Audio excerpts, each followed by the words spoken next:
crash pattern looks like, or basically where someone of Mr. O'Keefe's height arm would contact the rear tail light. And also the family of the perpetrator. Going forward, we Mogans are choosing to put our energy and focus into honoring Maddie's too short life.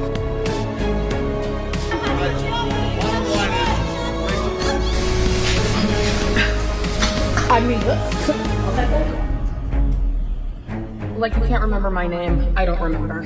What is no big deal to us is a big deal to these litigants, right?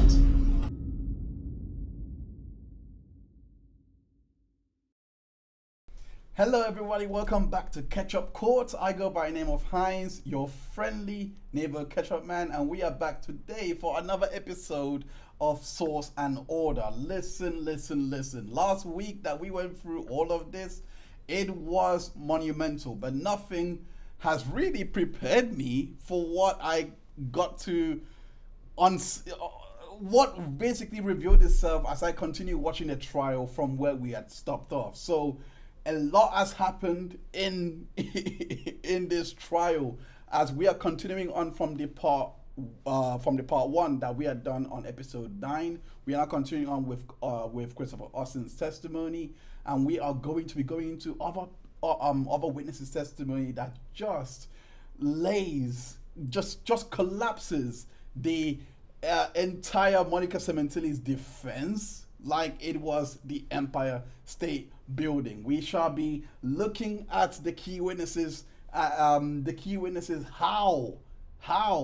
there has been a chain reaction that has led up to this moment that has completely implicated Monica Sementilli. We shall also be looking at the strategy overall, analyzing how the jury is actually receiving all this information, what may have actually decided this case, really, whether this was the moment, whether this was the entire catalyst for that guilty verdict, who knows. And we are also going to be showing how every setup events that has been going has pretty much reframed what we were seeing as a really innocent shopping trip. Let's unpack all of this and get into it. Let's go. We get the money. Who was he talking about? Him and the defendant. Did he specifically state insurance money? He did. That a vehicle was rented that I've been told has been associated with Mr. Baker, and that vehicle rental was at 11:01. Photograph from inside the parking garage showing Baker's, or at least the front end of his Ford Expedition and a red Mustang. Correct.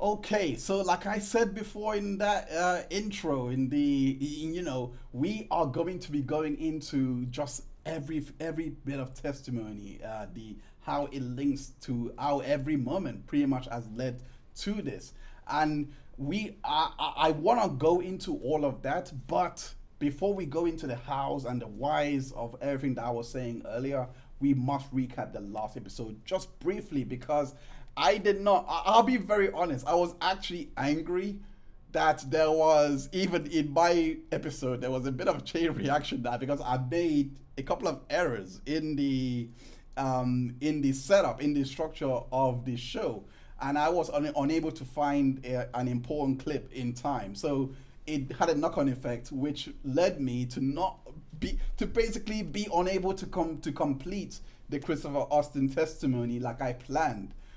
But who knew? Who knew that this plan, that this little moment has completely set up such a, oh my gosh, it set up such a we are going to get into it, but it has pretty much shown or made me make a connection to the entire testimony, that there was a testimony that Christopher Austin had made, which we are going to get into, that we didn't talk about in the previous episode, but I wanted to talk about it. But that testimony is pretty much at the proper point. So anyway, let me just give you let me just give you the quick synopsis, a quick recap of what has been going on so far. So if you remember from the last episode, Christopher Austin had testified in regards to both him and Baker jogging into the house. I just want to say hi to Trial Channel. Welcome to the show. Wrong button there.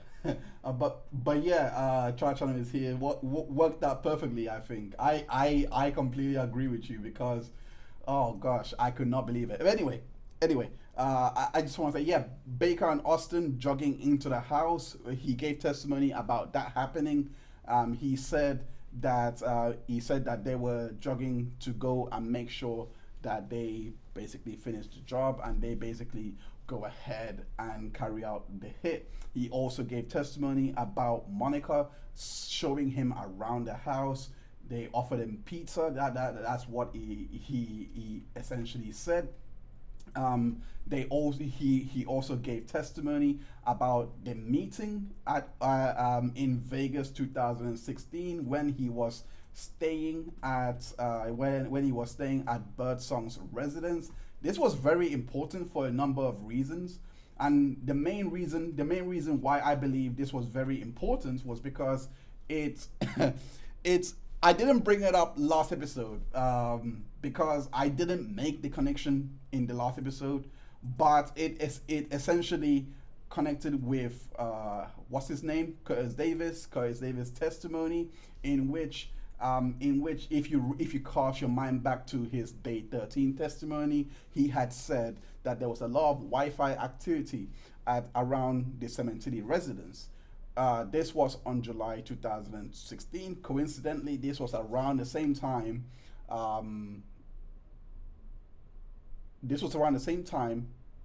Something just came into my head. I hope I'm not missing. Anyway, I've got Trial Channel here. If I have if I've made any mistakes, she's always corrected me. But I would imagine that what that was suggesting at the time was that maybe this was when they had initially met up before they had gone to Vegas, because obviously Monica Sementilli lives in California, not Vegas, so that wouldn't be the case. But yeah, so that's one thing. They also gave. We also heard from Jessica Sementilli, who went on before Christopher Austin had gone on, and Jessica Sementilli testified to Baker being at the residence, at Monica's residence, where he had basically saw her in Monica's room, and Monica told her that he just dozed the night off. Again, this goes back into Curtis Davis' testimony. This one is more of a direct link of what I was talking about earlier in regards to there being Wi-Fi activity between Baker being at the residence. So we also have Mitzi, who provided an exposure. She went on before Christopher Austin went on to give testimony, but she gave the timeline of events, and she completely exposed Monica in the worst way possible. Based on her timeline of events and based on her testimony, I was shocked at the amount of Viber messages that was going through one day. And we are gonna get to a lot of the events that was going on on this episode, because that context is really crucial to critical to understanding what was going on the 23rd, and why, crucially, it's actually explaining why it happened the way it did. I'm gonna get into all of that today, and then again recapping on recapping on the last episode where we went through Austin's testimony. Austin testifies in regards to Baker telling him that Monica did not really like him, that the reason why she had even wanted this job done was because she just didn't like Fabio. in my opinion, I didn't bring this up again. I didn't make the connection. I thought it. I didn't think too much of it, but it hit me. It hit me as I was putting this together, because what Matthew Nurse testified to, if we remember his testimony in regards to her making a pass at him, and saying, "I just don't want to throw away 20 years." That has completely been reframed now. That has completely changed in the face of all of this coming out, because that testimony now looks like, oh, I just don't like him enough to leave him, but I hate to be with him. So rather than she being dissatisfied, it's not even dissatisfied, it's just a hatred for the man. And I kind of brought this up in the previous episode, where she could have just left him with the divorce and everything, but the way that all of the testimonies are coming out, that Matthew Nurse testimony now looks different, if the jury has even casted their mind back. But it didn't just reframe how we perceive Monica, but it also reframes, especially what we're going to get into today, is going to reframe that alibi that she gave to herself. We're going to get into all of that. Let's go. So the first, like we shown on the intro, the first witness that I'm going to be going into is of course Christopher Austin. And let me just share the screen so that you guys can see, because we are going to be continuing on with his testimony, where he is going to be testifying to the rest of the events that we didn't cover on the previous episode. We're now going to go through it, and he testifies in regards to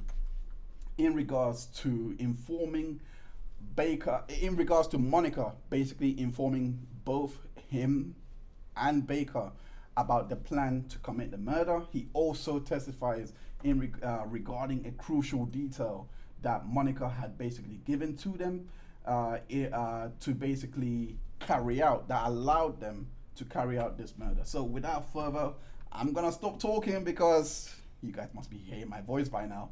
I'm just gonna get into it. Let's go. All right. You lie about that when she was basically telling you, all right, tell me the truth. You had me come up here. You want to go home. What happened? I think I may have made another mistake that might cause another butterfly effect. hopefully this one, hopefully that little blunder with choosing the wrong clip does lead to more fruits. Maybe I should make mistakes more often. Who knows? Anyway, let's go into the proper testimony. Earlier you said that you didn't know she was married, but by this point you knew she was married. At this point, yeah. Okay. So that testimony is when Christopher Austin got to learn about Monica being married, and this is when, as I said earlier, about the plan to commit the murder. Las Vegas, you came back to Los Angeles. You ended up, you believe it to be that night at the defendant's house, which is when you laid on the couch, right? Yes. Earlier you said that you didn't know she was married, but by this point you knew she was married. At this point, yeah. Okay. Like officially, like married versus like together. When Robert Baker said to you when you were leaving, remember the layout of the house, had there been any previous conversation about where the plan was to commit the murder?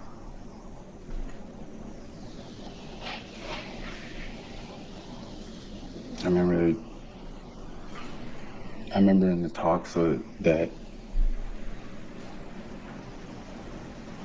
she could leave the door open.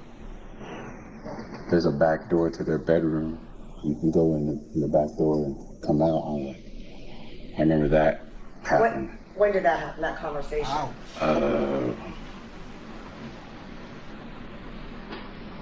I want to say over the phone. Okay, just to back you up. While you're in Las Vegas, you have one conversation about this for the first time, correct? Yes. During that conversation, did you ever talk about or hear Baker and Birdsong talk about where they wanted the murder to occur? I remember them saying like it has to be in the community or some sort. Got to be out.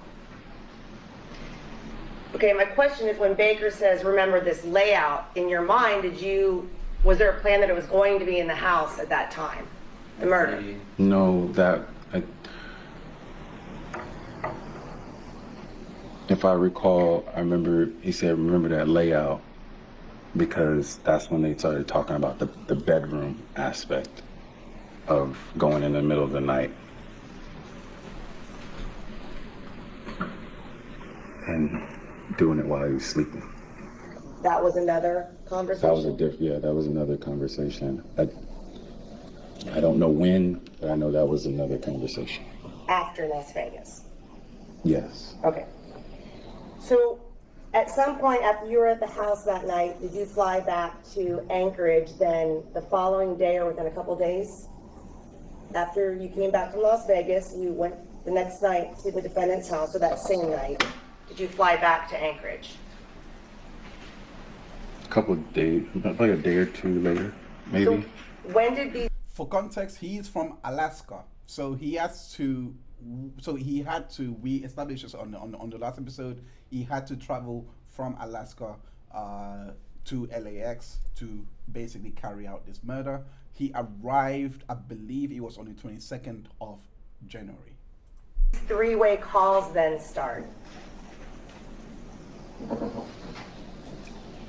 Maybe a couple months after, 3 months after, September, October.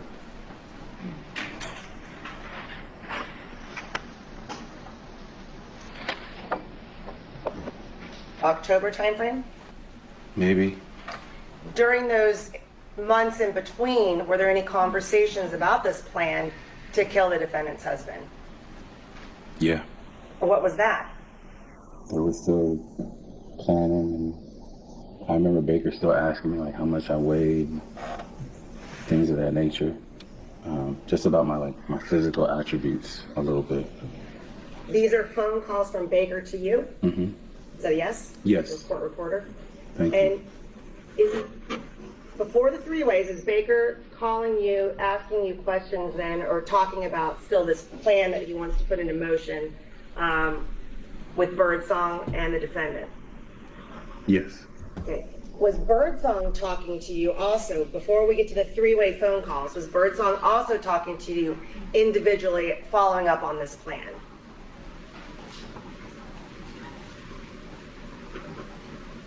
Yes.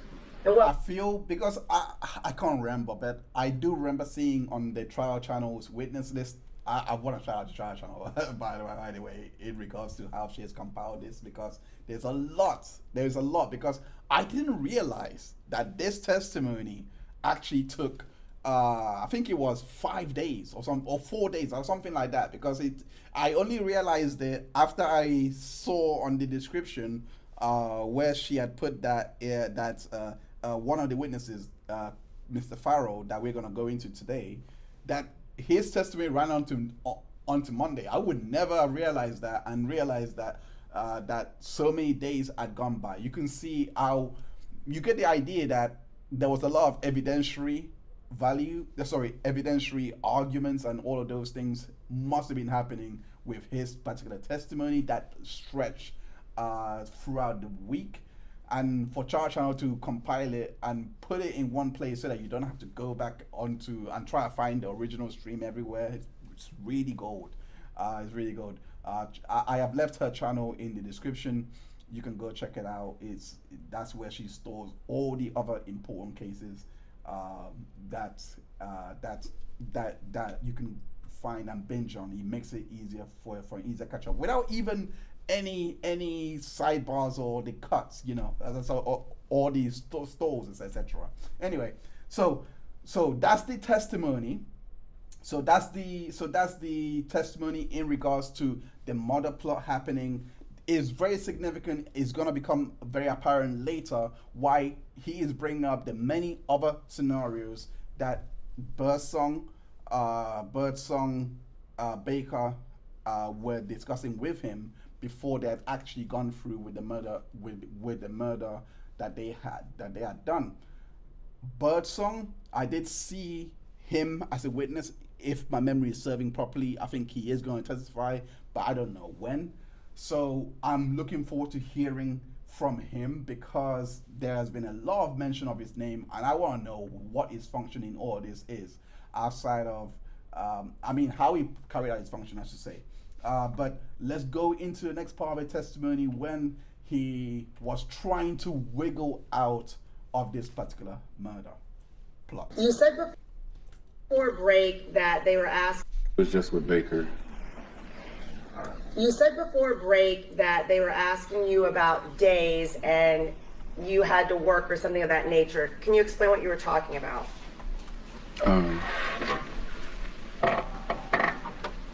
When they were asking me? Yes. Is that what you're asking? Baker would say, when can you get time off? And I told him I just started a new job, so I won't be able to get any time off for a little while. PTO is not available. It's just making up a lot of things actually for him. I can't do it. Why were you saying that? Because I didn't want to come down and do it. Because he had already told me so much information, I was afraid to go to anybody. What do you mean you were afraid to go to anybody? I was at that point in time in my life, I didn't want to talk to anybody. I shut a lot of people out. So does that decision, based on what's going to come out, and I know, but it's very important that we focus on this moment, because him wanting to get out and him not wanting to do it is crucial for what's about to come. Let's continue on with this testimony. you didn't talk to anybody about what you were planning and involved in and about to do? Yes. Were you dating your now wife then? Chloe, were you with her? Yes. You weren't married to her then? No.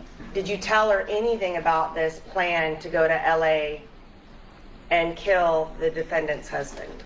No, ma'am. At some point then, you determined what days you're going to fly down. How did you guys determine the date? Was there any particular reason why you flew down when you did? Baker told me, I'm gonna get you a ticket. I'm gonna send the card. Let them know for these dates. It should be fine. It's just a job. And there's plenty of money. What do you mean there's plenty of money? Is that something Baker told you? Yes. Did he elaborate on that? He said, if you do this, you can make some money. I'll give you a couple dollars. And I was like, a couple dollars? He said, yeah, I can give you a couple dollars. He said, I can get you anywhere between 30 and 50 grand. And there's plenty more where that came from. Did he tell you where that money would come from? He said it was gonna come from, the defendant. And specifically, where from the defendant? Well, he would always say she's loaded. So once she gets this insurance money, we're gonna be good. We're gonna move out of the country somewhere and I'll send for you. When he told... Okay, so that's enough of the motive part, enough of the background, enough of just bringing you up to speed so that we know exactly what's going on, because that is crucial testimony to that we must establish, because he goes on to testify that he purchased a ticket to fly to Los Angeles at this point. Again, remember, his wife doesn't know, no one knows. It's just between him and Baker. Very important detail to hang on to as we go on to the next part of his testimony, where he gives where he basically testifies in regards to Baker letting them know that Monica was going to send I believe he was send Fabio to the store. And he also, I think we are gonna get into a lot more testimony in regards to Monica's involvement from this point on. Let's continue, because there's so much here.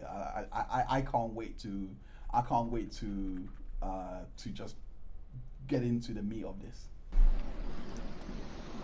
And then as the night fell, he let me know. He said she's gonna send him to the store so we can catch him then.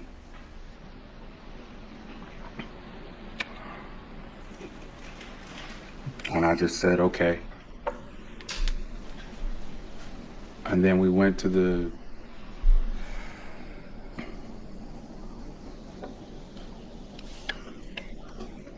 shopping center. He parked out back. He showed me a picture of him. He said, this is who you're looking for.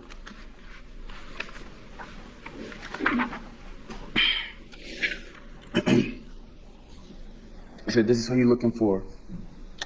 It should be in a blue or black Ford pickup. And I said, okay. And he parked out back, and he made me get out of the car, and then he moved the car somewhere else. And I walked along.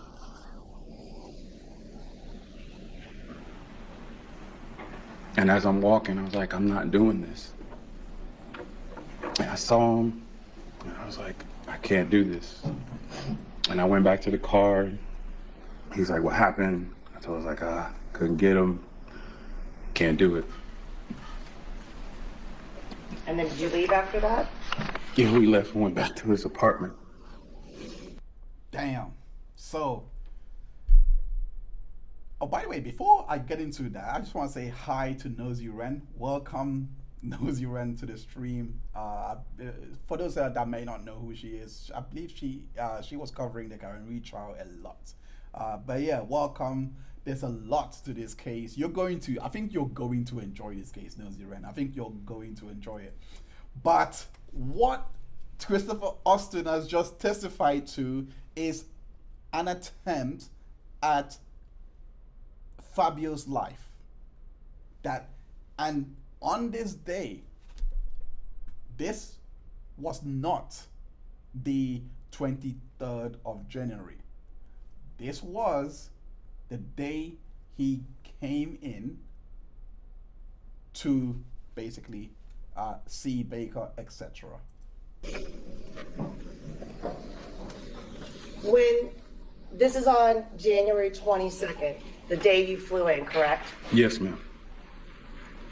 When you flew in and you're driving from the airport to Baker's apartment, is there a plan in place when this is going to happen and where this is going to happen? What I just described. Had you already talked about the fact that you were going to do it that night? That was the plan. Immediately, this is the first attempt. I want to bring in the Adelson case here for a second, just for reference, and I want you guys to hold on to that case. If you guys have actually watched me cover that case on a live stream, you would know how I interpreted the first, how I saw the first attempt at Dan Markel's life to being the reason why the second attempt was so rushed, so I don't know, just improvised. It wasn't as synchronized as the first one was, because if you can see, the first one had a plan to put somebody else to be the person. The car that they hired was the car that they got for the first time was so methodical, well, not methodical, but it was so precise to it being Jeff Lacaste's vehicle. So I want you to hold that case in mind for this particular one, because I think it's going to explain a lot of what happened on the 23rd as we continue to hear testimonies in regards to this particular day. That is coming up, of course. We are going to hear a bit more from Cyree as well as Colin Farell or some I forgot his name. So Stevie Farell, I think his name is. Corey Farell. My bad. Colin Farrell. Oh gosh, he's an actor. I don't know what I'm doing.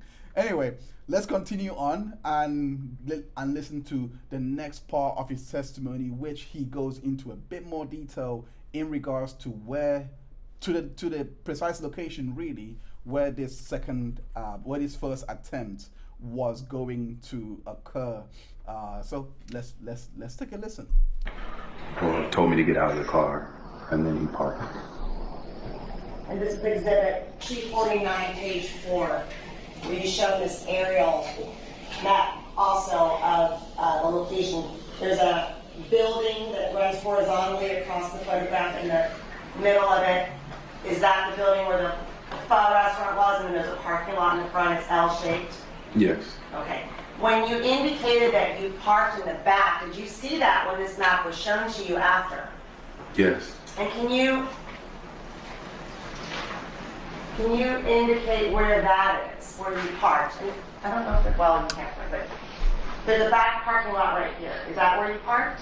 Yes. And what I'm indicating is there's a parking lot behind the one building that's horizontal in the photograph, and there appears to be some kind of grass park behind that. Is that correct? Yes, ma'am. Now, when you park in this back area, is there a way then to access the front of the restaurant or the parking lot? There's a little alleyway with some stairs.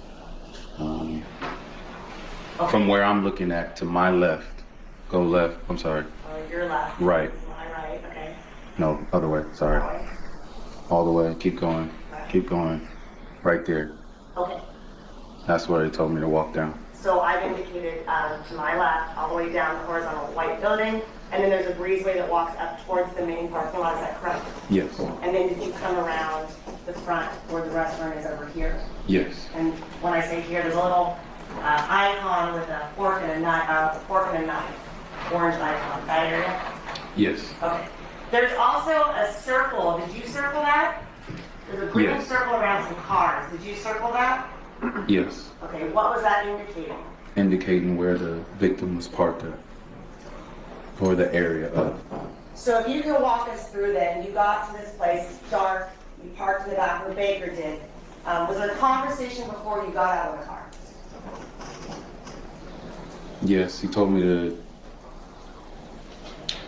again, he told me to look for the truck. And he said, he should be in one of those restaurants or one of those stores. Did he tell you how he knew that? I'm sorry.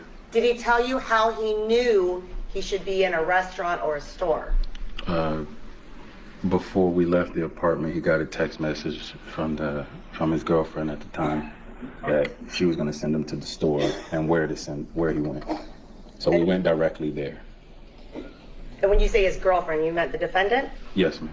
So he told you she sent a text, or you saw him get a text, and he said she's sending him to the store. Yes, ma'am.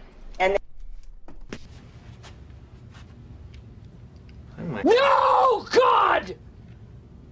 No, God, please, no! No! No! No! I don't think you understand how funny that moment is, because that must have been how Monica is literally thinking right now. Like, how on earth are you hearing this testimony of Baker being the person to have been Baker is the one that basically said the girlfriend has sent him there. So this is oh my gosh. This case is crazy. I did not expect this. This is the precise reason why I was like, oh my God, I'm so happy that everything went to, well, I mean, it still went to plan, but it was not as well as I executed as I would like on the previous episode. And I was so happy that all the things that was unfolding, I was like, wow. So the person that has basically done that was Monica Sementilli, and she was the one that had basically sent Fabio there so that this hit could actually happen.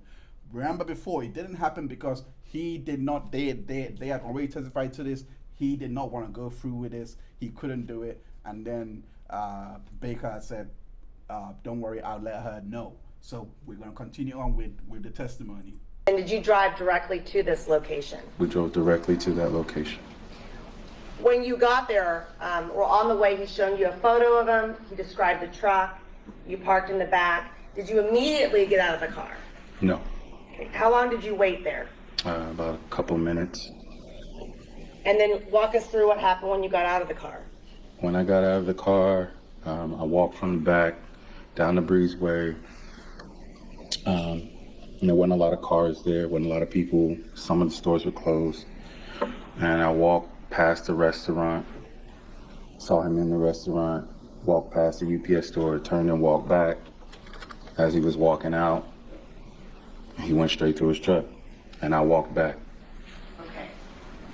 Timing-wise, did Baker ever tell you any type of confirmation that he's there now? Or he got notice from the defendant that he's there? Yeah, when we was in the back of the parking lot, he did say, that's what it said, about 2 minutes. He's like, wait. And then he said he should be there, go check. Did he say how you knew that he should be there? He got the text message. He was texting like in the driver's seat. To the defendant? Yes.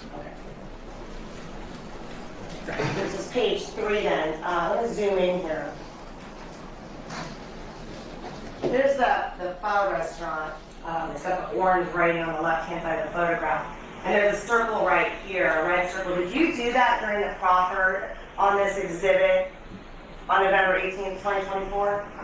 Yes, I did. Okay, so let's back up. As you walked, where were you when you saw the victim come out of that restaurant? Can you back up? Okay. I was by the UPS store.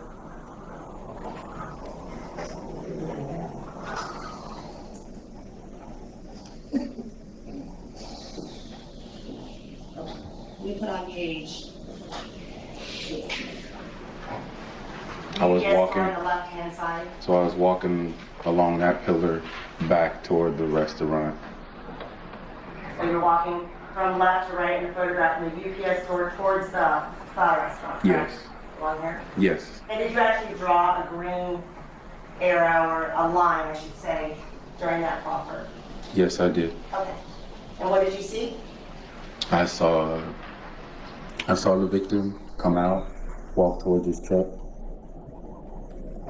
and then You made the front and walked towards his truck where you circled? he was parked in one of those spaces. Did he appear to be carrying food? Yes. What happened next? He got in his truck, and I walked past and kept moving. How close did you ever get to the victim during this encounter? Not very. Did you stay within that breezeway over by the UPS store on your way towards him, or did you actually step out into the parking lot? I stayed in the breezeway, and then I crossed to the restaurant. So I didn't get really very close to him. So that was the description in regards to seeing. He actually identified Fabio. He actually saw him come in and basically parked by the UPS. I believe it said by the UPS store. So that's how he was able to basically know who he was. But those landmarks that he was basically making reference to and describing is going to become important later on. You never made eye contact with the victim? No, I did not. No words were ever exchanged? No, ma'am. And why did you change your mind? Because I'm not that person. So at that point then, I'll be very honest. I will be very honest. When I listened to that the first time, I did think it was a bit performative. You know, I did think he's just saying that because he just wants to get a lighter sentence, and hopefully it going on record that he was likely coerced to do this because he didn't really want to. Because of all of that, you know, like that's why he's saying this. I did think that at first, and some part of me still thinks that a little bit because he still went ahead and committed this. So I don't know. I mean, I want to see something that kind of says that this guy was really, really coerced. Whether it be emotionally, I don't care if it was emotional or actual threats, etc. I don't care. As long as I can see that, that'll make sense. So for me, I do think, in my opinion, that there is some self-serving element to his testimony, which I will be honest, the defense kind of exploited that, but that's a story for another day. Let's get into the next part of his testimony, in regards to informing Baker about changing his mind. before you saw any photos in a nail salon. When you say Chinese restaurant, is that the restaurant you were referring to, the Fa? Yes. And then right down, about 2 doors down, is a nail salon? Yes. All right. When you got back to the car then, what happened? I told him I couldn't do it. He asked what happened. I told him I couldn't do it. I was like, can't be done. What did he say to you? He said, it's all right, I'll let her know. And who is her? The defendant.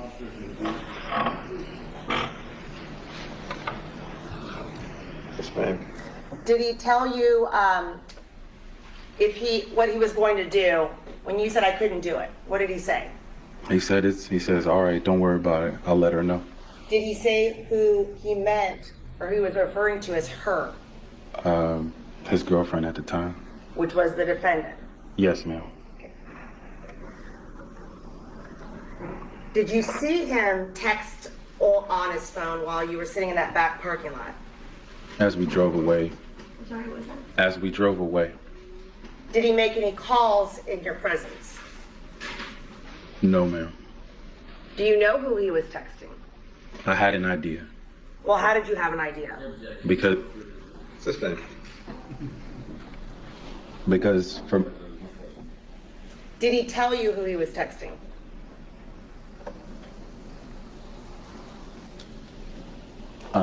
I had an idea who he was texting. He said, the defendant, I'll let her know. That's the only person he had been talking to most of that time.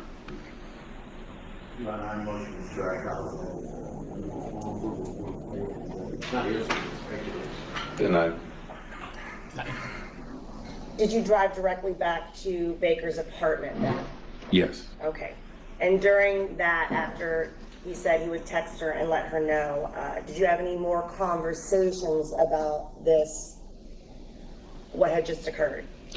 No, I didn't. How are you feeling at this point?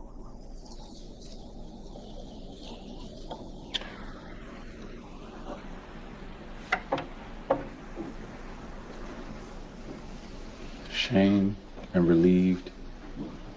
In my mind, I was like, okay, this isn't going down. We're gonna get some food later, tomorrow. We're gonna just kick it for the rest of the day. Tomorrow, can't happen. Not doing it. He can get somebody else to do it, if at all. That's what I was thinking. Did you think, as far as your role and what they'd asked you to do, that it was over now? Yes. Okay. Did you tell Baker during that conversation, like, I'm not going to do it ever? I don't remember saying that. Okay. Did he tell you if he was going to meet with her or talk to her, meaning the defendant, directly? No. The rest of that night then, did you see, well, let me ask you this. The rest of that night then, did you hang out with Baker? Was he with you? Yeah. Was he texting? Periodically, yes. And you mentioned this earlier, though. During this time frame, did he have any other women that you knew that he was involved with during this whole period, late 2016 into January 2017, other than the defendant? No. All right. Okay, so we're now going to go into the next part of it because that testimony is key because, of course, it's Monica and Monica only. He could be texting. The other evidence that the defense were trying to strike out was in that it was actually definitively Monica that he was talking to. So, of course, this put the defense on a kind of a different strategy to go into cross-examination with. But Christopher Austin testifies in regards to Baker going to the gym on the 23rd, and we have to listen to this testimony because this is where he made a testimony earlier in regards to meeting Monica at the gym at racquetball. We went through that in the first episode, but this is the connection because that moment, that it could only be, in my opinion anyway, I could be wrong, but it could only be this particular moment in which they were on the 23rd. This is the only moment in regards to why racquetball is so important, why there were so many testimonies about the racquetball. It wasn't just, oh, they have racquetball witnesses coming in to testify about the character of Baker. No. There is someone hidden. I just love this. I just love this state so much, how they put all this together. Anyway, let's just listen to the testimony. Yes. He came home? Yes. When did he come home? A little after 1 or so. Told me he went to the gym. He told you he went to the gym? Yes. And by the way, did he tell you about any injuries he had gotten at the gym or he hit his hand, anything like that? No. Did you see him bleeding from his hand? No. Did you see a towel wrapped around his hand, anything like that? No. And when you got there on the 22nd, had you observed any injuries to Baker's hands the day you flew in, the day before? No.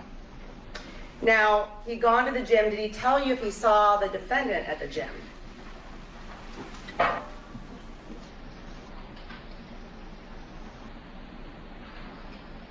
No. So this is around 1. You got up at what time? You said 10-ish? Probably about 10-ish. When he came home then at 1, what did he say, if anything? So went to the gym. Make sure I was seen. I'm sorry, say that again? Make sure I was seen. I went to the gym. I made sure I was seen, etc. Alibi. That's, oh my god. So at this point, both Baker was trying to create an alibi for himself at this point so that they would not somehow link him to the murder one way, because he was at the gym, so they're not gonna think much. At least that's what he's thinking in his head. I don't know how you arrive at that conclusion, but at 1 o'clock, he went back to his property and believe it was where Austin is saying, let him know he has seen. The injuries to his arm is very important because this is where Chris Gable was giving testimony in regards to Monica saying that Baker had injured his arm at racquetball, so that's how they likely found the DNA on the scene. Again, wait, was I actually right with that theory about how Austin got to meet Monica? Oh my god, I feel okay. For once, my theory's paid off. Right, okay. Anyway, continuing on. Hey, Miraculous Andler, welcome. Surprised defense didn't object to the characterization of made sure I saw. Oh, that's an interesting observation. I didn't even clock that. I didn't even made sure. Let me know a little bit more about that, because that flew over my head. Which part of that testimony are you referring to? That completely flew over my head. Okay, let's go into the next testimony where Christopher Austin was telling Baker that where Baker was telling Christopher Austin that they have a small window to basically get all of this done. Let's listen to the testimony. Baker, was he wearing what we saw in the photograph just there? Yes. It was like a Sean John sweatshirt? Yes. Okay. What else did he tell you about leaving to go there? Said she's gonna go to the store. We have a small window. He used the word small window? Yes. Okay. Did he say anything further about why it was a small window?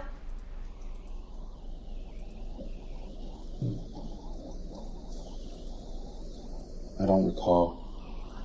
Wait.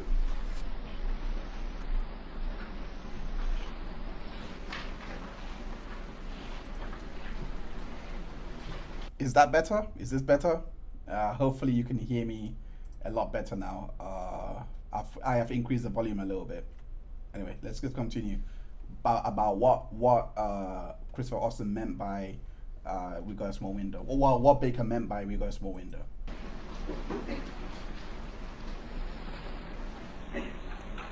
I said because somebody might come to the house while she's gone. Did he say who that somebody was? He didn't say who it was. We have a small window because somebody might come to the house while she's gone. Yes. And he was referring to the defendant? Yes. Okay. Did he tell you? Sustain. Do you know who he was referring to? Sustain. Did he tell you who he was referring to? As far as... Well, first of all, how did he tell you that he knew somebody might come to the house, if he told you at all?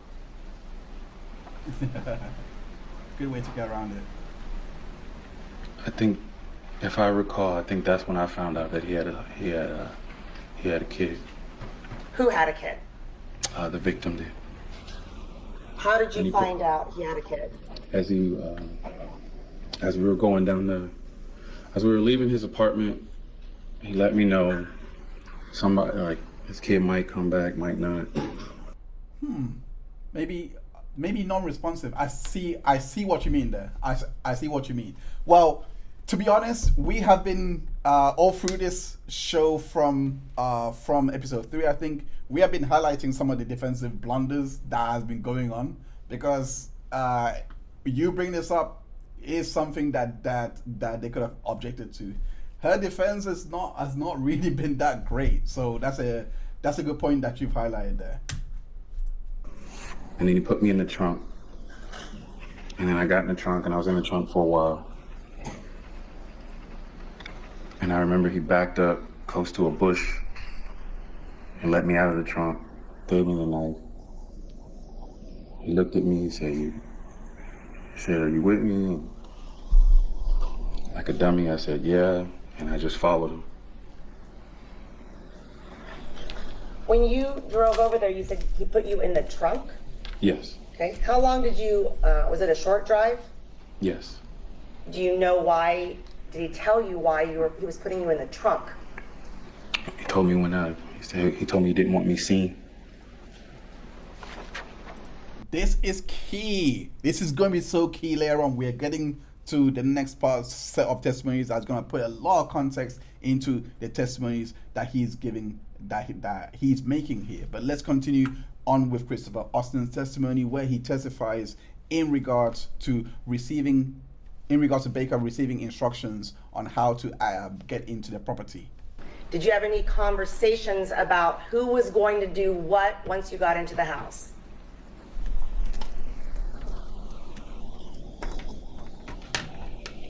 Yes.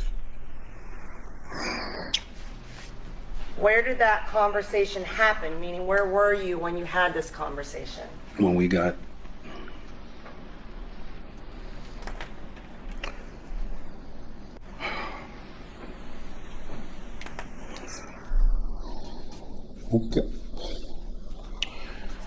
to the driveway,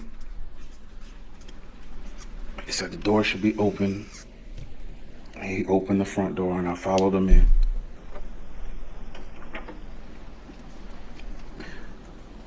And in the hallway of the entrance of the door, They said he should be out back. He told me to stay low, and he creeped ahead and made sure he wasn't seen.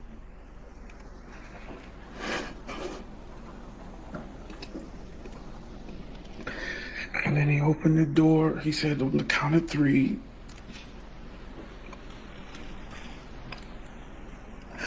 On the count of 3, he's gonna hold him down.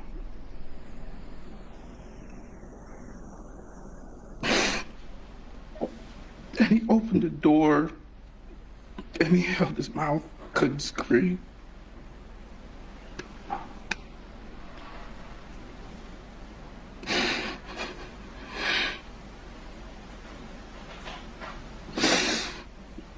And he started stabbing him.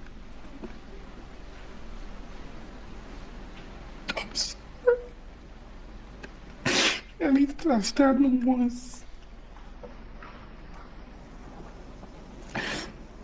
And then he left and started running through the house and told me to go get in the car because he knew the car was in the garage. All right, I'm gonna stop you there for a minute.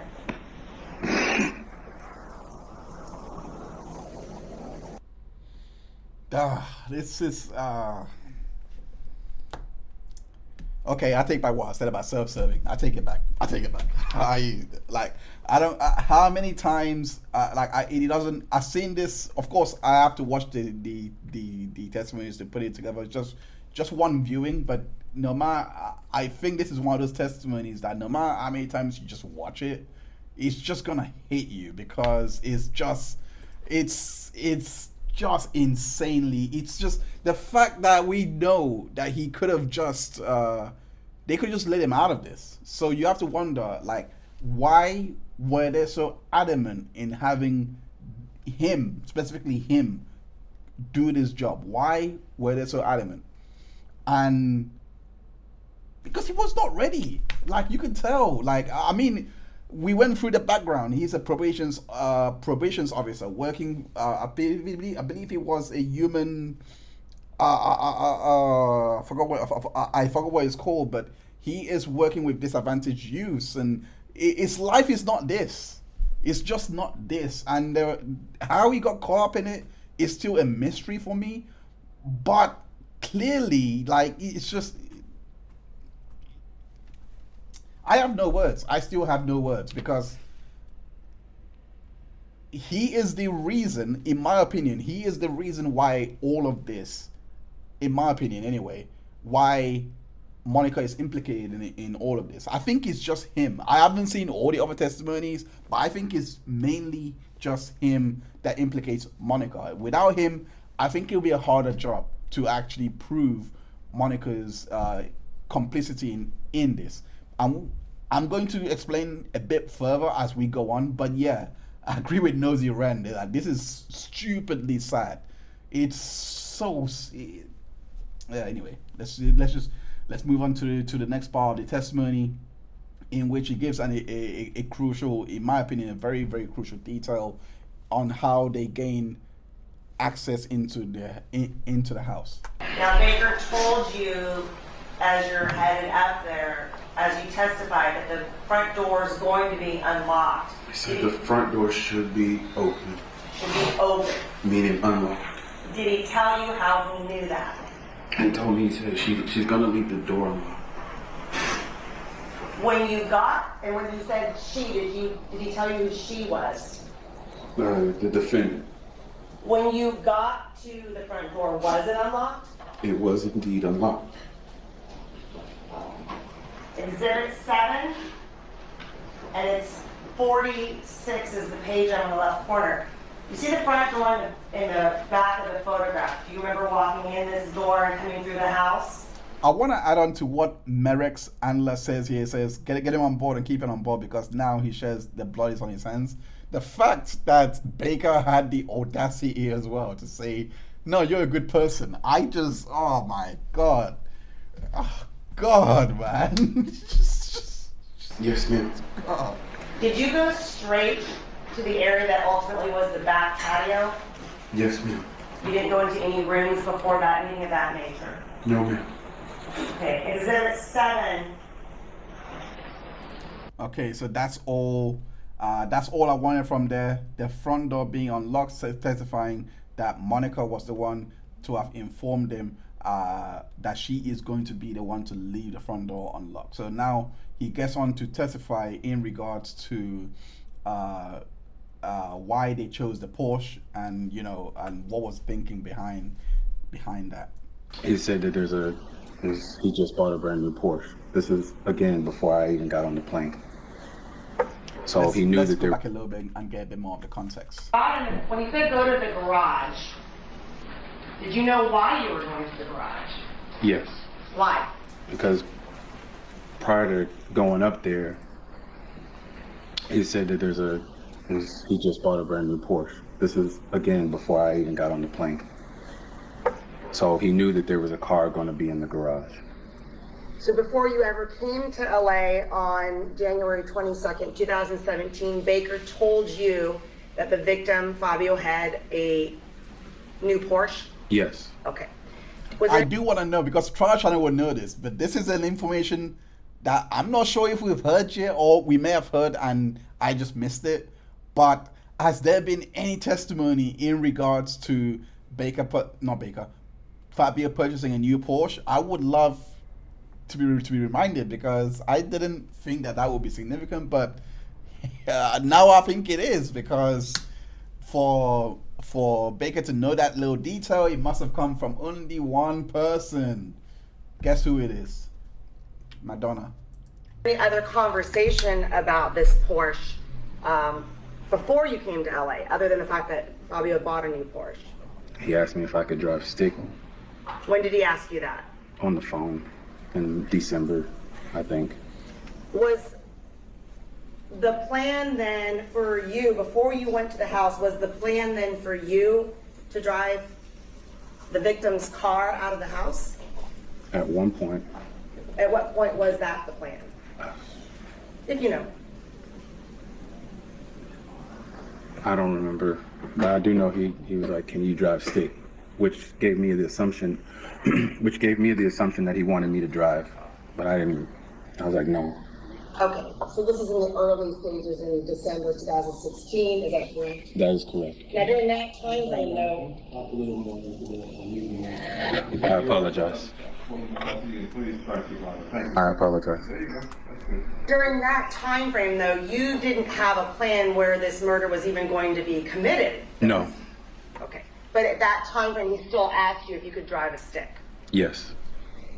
When you're going up to the house to commit this murder on January 23rd, 2000. Make sure, watch the replays, because we've been breaking down this case every Sunday. Every Sunday, we are live breaking down this case. Literally, watch the replays just to get up to speed. I try to condense as much as possible. But yeah, like literally, this case is crazy, because Baker is a co-conspirator, and Austin is a co-conspirator as well. I'm not sure about Birdsong. He is mentioned a lot, but yeah, every Sunday we are live from 4 p.m. Eastern Time. 17. Did you know that day that you're going to the house that the plan was to leave in the victim's car? Yes. How did you know that? Baker told me prior to putting me in the trunk. He let me know that he's home by himself, and so the car should be in the garage. The car that he had mentioned in December. And then when we got, like I said, prior to putting me in the trunk, he's telling me all this and said, just get in the car. After the event took place, he said, get in the car. So in my mind, he was planning to drive out of there. Did he tell you, and when you say get in the car, you're now talking about the Porsche? Yes. Okay. Did he tell you that day on the 23rd, you're going up the hill to the house, there's been a conversation about the Porsche. Did he tell you anything about the fact that you're going to drive the Porsche away, or where the keys were, or anything of that nature? No. but he seemed to know where everything was. Okay, so let's go into our whiteboard and just write down the key facts that has been established so far because it's wild. Okay, so the first attempt, not whiteboard, but my little sheet anyway. First attempt, 22nd of Jan. Faux restaurant. Very important to note this: landmarks, UPS store, etc. And just that first attempt, Monica Baker sent Fabio. Okay, so that is very, very important for a number of reasons that we are going to get into later on. Also, the Porsche knowledge. I have to highlight this because now it becomes, I think Trial Channel has just not testified, damn it. Trial Channel just basically put into the chat that it was Ernest Valeriano that testified in regards to Fabio buying a new Porsche. I just completely forgot about that testimony. It flew over my head. But yeah, I do remember him making that testimony. So Porsche, new vehicle. Only Ernie knows, and there will be somebody else that would know, which would be Monica by the virtue of being his wife. So Ernie and Monica knows of this Porsche. So how would Baker know? It has to be Monica, of course. So that's how Baker would know. So new Porsche, they were gonna get into the vehicle, and that was to be their getaway vehicle. We know from the earlier testimonies, I believe it was Ryan Werner, from day 3, I think it was, that this Porsche was disposed at getaway vehicle disposed at 9:30 p.m. So it's just I believe their stupidity is going to be explained very, very soon, because you would think, why would all this happen like this? Why take his Porsche? Why even how? I'm actually questioning how the Porsche even was recovered and returned back to the Sementilli residence, and I have no idea how that happened. Maybe we might hear more testimonies in regards to that, but I want to get back into his testimony in regards to Baker having a key fob and other items when they were getting rid of the vehicle. So let's listen to the testimony right now. Area. Okay. Somewhat of a distance from the Sementilli house? Yes, ma'am. When he picked you up in that car, did he say anything about where the Porsche was? No, he did not. Okay, so what did you guys do next? He told me to take off all my clothes, and I did so. And then I remember he dipped into a neighborhood and dumped them in a trash can, and then we drove back to his apartment. When you say take off all my clothes, was that the sweatshirt? Yes. Was that the sweatpants? Yes. And what about the tennis shoes or the shoes? The shoes as well. What did he do with his clothes? He took all his clothes off too and threw them in the dumpster. Oh, there's some more mass coverage coming. There's no, I'm joking. I'm not covering Massachusetts until I have all the information in. So I'm still collecting. I'm still seeing a lot of dumps and seeing what comes out of that. But I will be covering a lot more of what's going on in Massachusetts very, very soon. So yeah. Anyway, let's continue on with Monica Sementilli. And that was a dumpster within the neighborhood? Within some neighborhood. Do you even know where you were at that point? No. Do you know if he dumped anything else in that dumpster? I don't. I know he balled everything up to the best he could and just tossed it in the trash can. What about that pillowcase that you said he came to the car with, filled with some objects? Do you know what he did with that? He might have balled that up with. I don't This recall. is what you know. Did you see him take that pillowcase with those items out, including that rectangular object? Did you see him do anything with those items? No, Do you ever know what happened to the pillowcase full of items? I do not. At that point, did you go back to his apartment then? Yes, And is that the one on Independence? that sounds familiar, yes. Sorry. What happened when you got back to his apartment then? Did you form a new plan?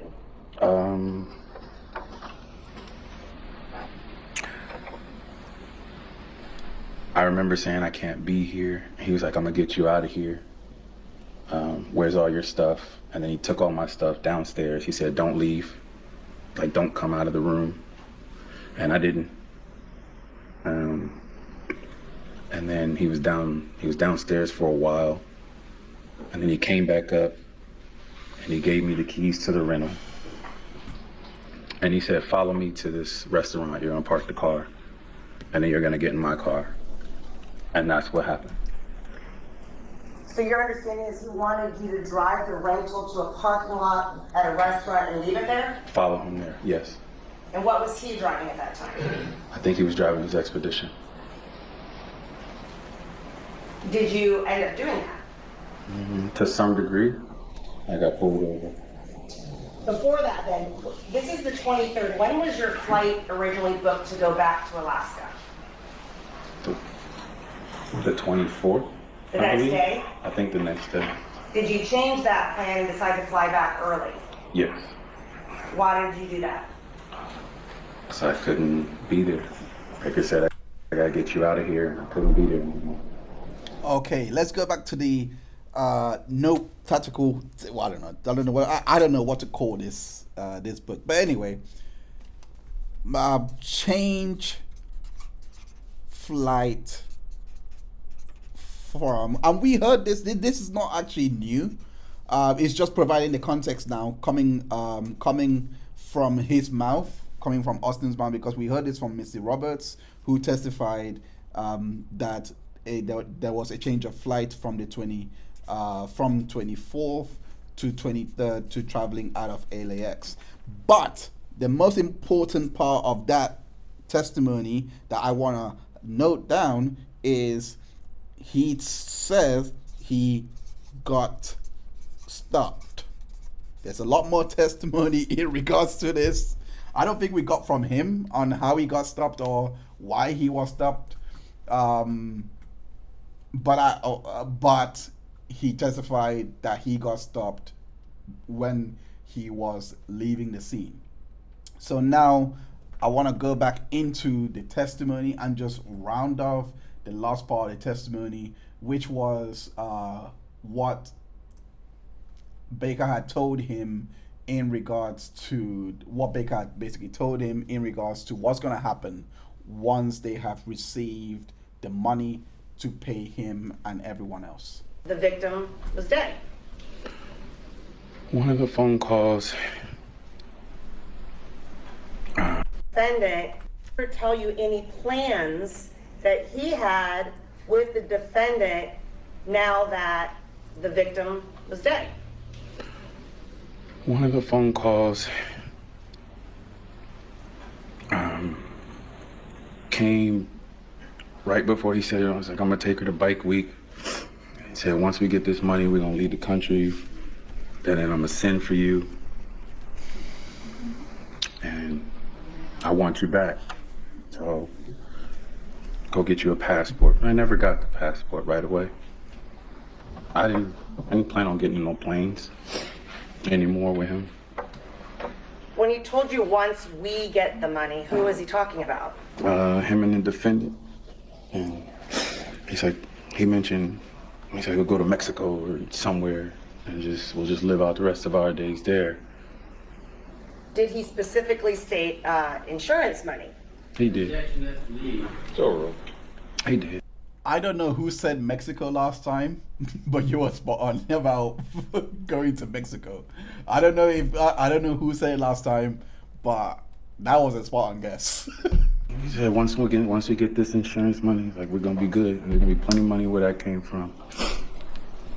So the plan was, he told you for him and the defendant to leave the country and then send for you at some point. Yeah. Once she got the money. She got the money. He said once she get this money, and she bought a Mustang. I was like, I don't know what the relevance was. When did he tell you she bought a Mustang? I think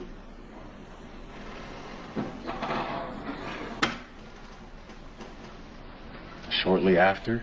Okay. And you said you don't know the relevance, but how did the fact that she bought a Mustang come up? I have no idea. It wasn't relevant to me. I didn't care. Did you actually have a passport when he told you to get a passport? No. Did you start making the efforts to get a passport? I had already had paperwork for a passport. Did you plan on joining them out of the country like Baker was suggesting? No. Why not? Because I didn't think I was going to be alive. I planned my suicide already. Damn. Who could it have been? Was it you, Trial Channel? Was it you? Thanks for the spoilers. If it was you. Anyway, there is a bit of testimony that he just made there, and he was saying that they had planned to have bought a Mustang. So the Mustang, we know from the testimonies, didn't come about until the 3rd of March 2017. So there's a lot of time that has to have gone past for all that to happen. I want to go back to I do think there was a lot of legal strategy that was going on here in regards to the cross-examinations of each of these witnesses, but I don't think I'm gonna be able to cover it on this video.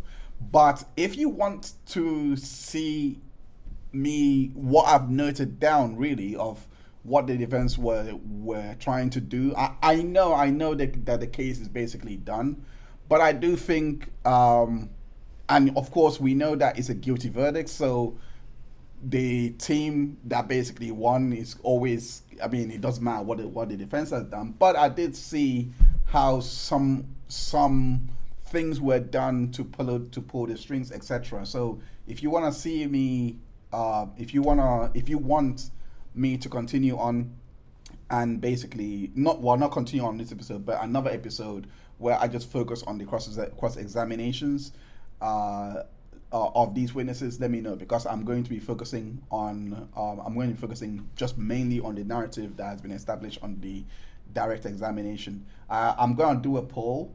So do you want to see the strategy going on in regards to the cross examinations on the next stream, or after all the breakdown of the recaps, or just not at all? Let me know with your vote so that I know.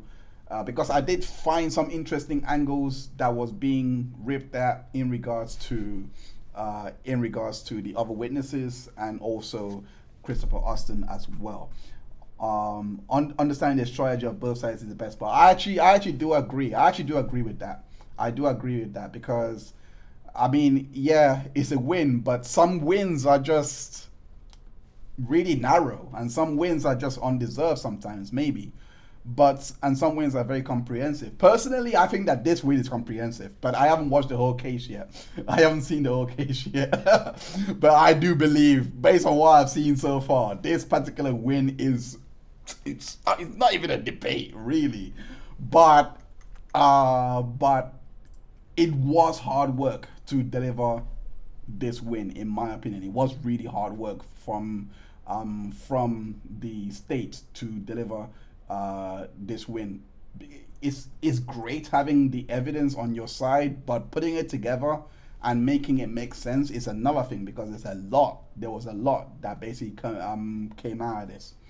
So I want to go into the next testimony, by Cy Ray, and he was a cell phone records expert. He made a cell phone company that, well, not a cell phone company, but a data company that compiles and is compatible with all types of data in the US. It's very comprehensive, and he sold it in 2021 to LexisNexis, very well-known brand. I think they were originated here in the UK, but they're US based as well. And basically, they bought out his company. He was director there for 2 years, and his technology was basically what was able to comprehensively show the movements between Monica Baker as well as Austin from the 22nd to the 23rd.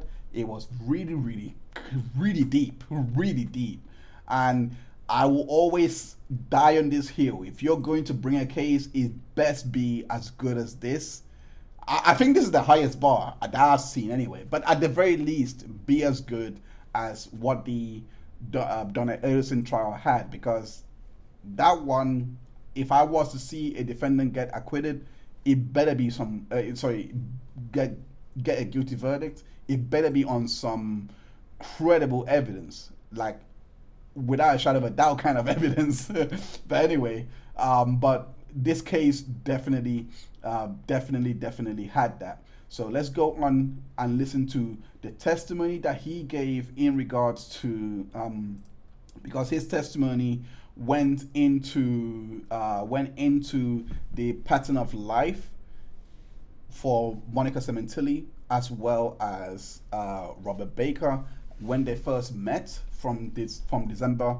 Well, I don't know about met, but maybe their affair started in December 2015. They may have met way earlier, who knows? But apparently what has been established so far is that their affair goes all the way back. We heard this from Ron Ray's testimony and Sheila Safiel as well, where they were going on double dates with these guys. I said on those previous episodes that I believe Sheila was a swinger. Anyway, let me not get sidetracked. Let's listen to the testimony about the pattern of life regarding Monica Baker's. Monica Baker is actually accurate, because she did actually save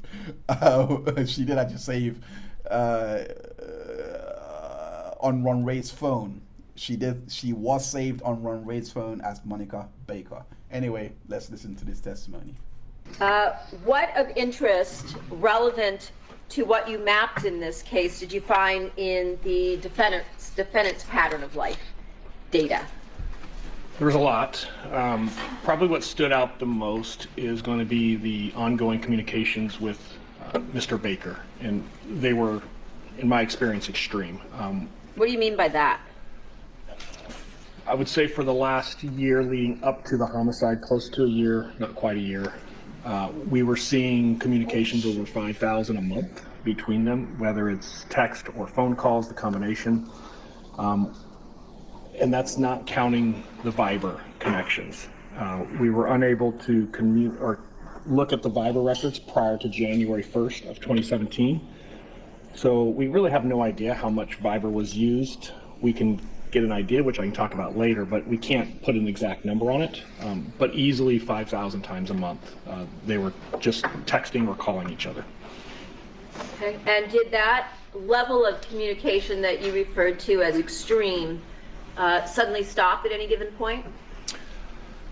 There was a sharp decline for sure on January 23rd of 2017. It did pick back up about a week later, but there was a complete stop for a couple days, several days, starting around the time of the murder through the next week.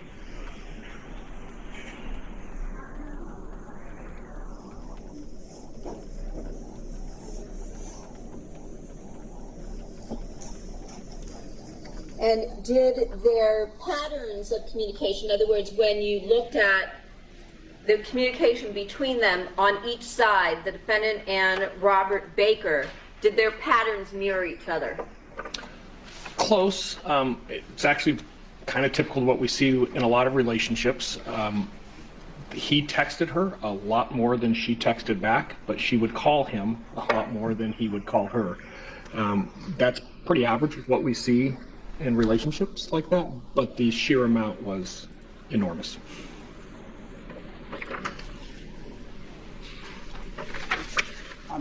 Did you prepare an exhibit that displayed the volume of communications between them? Yeah, I added a couple of visuals. Just some of explaining the Viber can be a little bit challenging if you're just hearing it opposed to kind of seeing the chart of what it looks like. So let's go into that exhibit right now and just break down what has been going on in regards to those pattern of life communications between Monica and Baker. It's just on their devices. Hey, taking the trial. Welcome to the stream. Thank you so much for joining. Yeah, good to see you. Continue to lurk away and work away as you're listening to my radio voice. I don't know if you can call it face for radio. I don't know, voice for print or something. I don't know the saying. Anyway, thanks for joining. Let's go on. Looking at page 3 of your charts, what does this indicate? Yeah, it's just to make sure everybody's tracking. I put the date October 15th because that's when we started looking at the start date of the records that I had, but I want to make it really clear. I could not find any contact between the defendant and Mr. Baker prior to December 14th of 2015, and that's when I could see, at least through their devices, some back and forth messages start to be exchanged. And what did you indicate here at the bottom? When you break out these communications by time, the majority of them happen in the evening, typically between 9 p.m. and midnight. So one of the things we like to look at with pattern of life is, do we see this at certain times and certain days? Could it indicate some type of a work relationship? Is it just on the weekends? Those little details we looked at to help further the investigation. And this one, when I was looking at that, it's pretty much every day, but the majority of the communications were later in the evening. Looking at page 4 of People's 255, what did you indicate here in this chart? So I was talking about the Viber records, and what I want to show here is we know that there was a handful of communications in December. Here I've got 10. In January, we see that number of 10 grow to 188, and in February it's up over 5,000, March is 7,000. Then we get to April and we see 2,600. And then you can see the rest of the year significantly drops off. The defendant and Mr. Baker both downloaded the app Viber in April. And where we see that peak at 2,600, as soon as the Viber app is loaded on both of their phones, we see these text messages almost all but stop because all the communication has now been moved over to the Viber platform. Okay.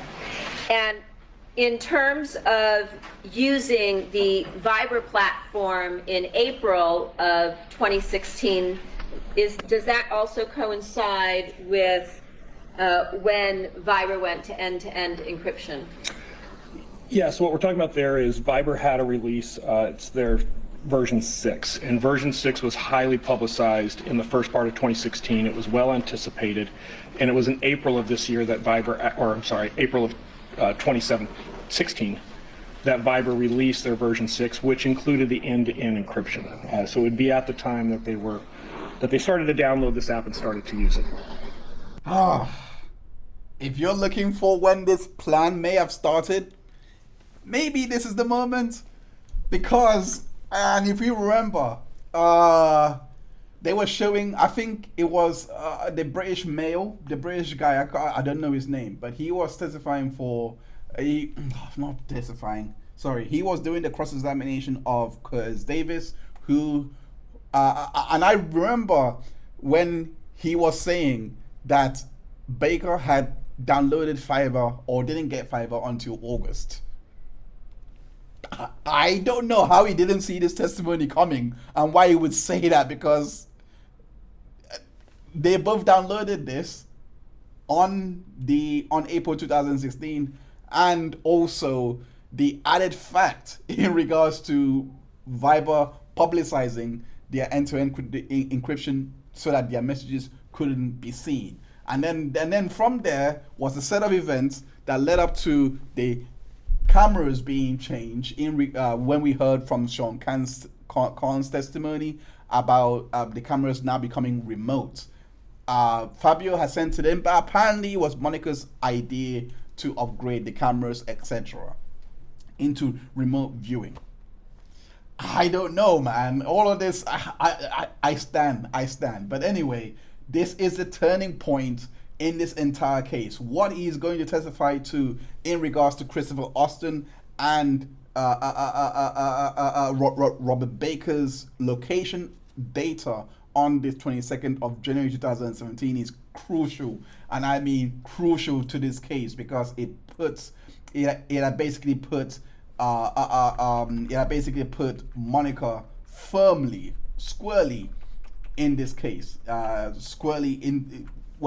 established Monica's culpability, I should say. Let's listen to that testimony. Obviously, the resulting investigation at this point revealed that Alaska Airlines that arrived at 7:34 had Mr. Austin on board. So this is just putting that all together so that we can actually see how that worked. It's also a good slide for everybody to kind of get used to what we're going to be seeing.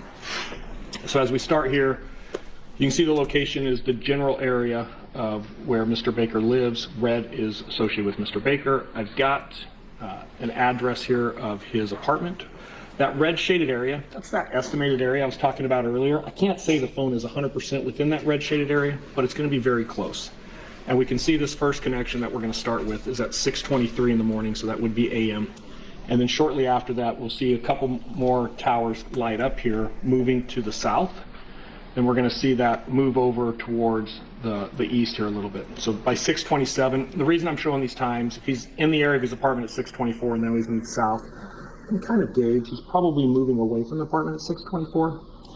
And then we can see all those other connections coming down the freeway to the south, eventually leading to LAX. Like I said earlier, he arrived at 7 a.m. and this phone is going to remain stationary there till just before 8 o'clock. So he arrives early and he's just going to kind of hang out in that area. 7 o'clock he arrives. So he leaves Alaska at 6:34. The red circled areas? Correct. What do those represent? That's the general area that he's at while we're looking at this.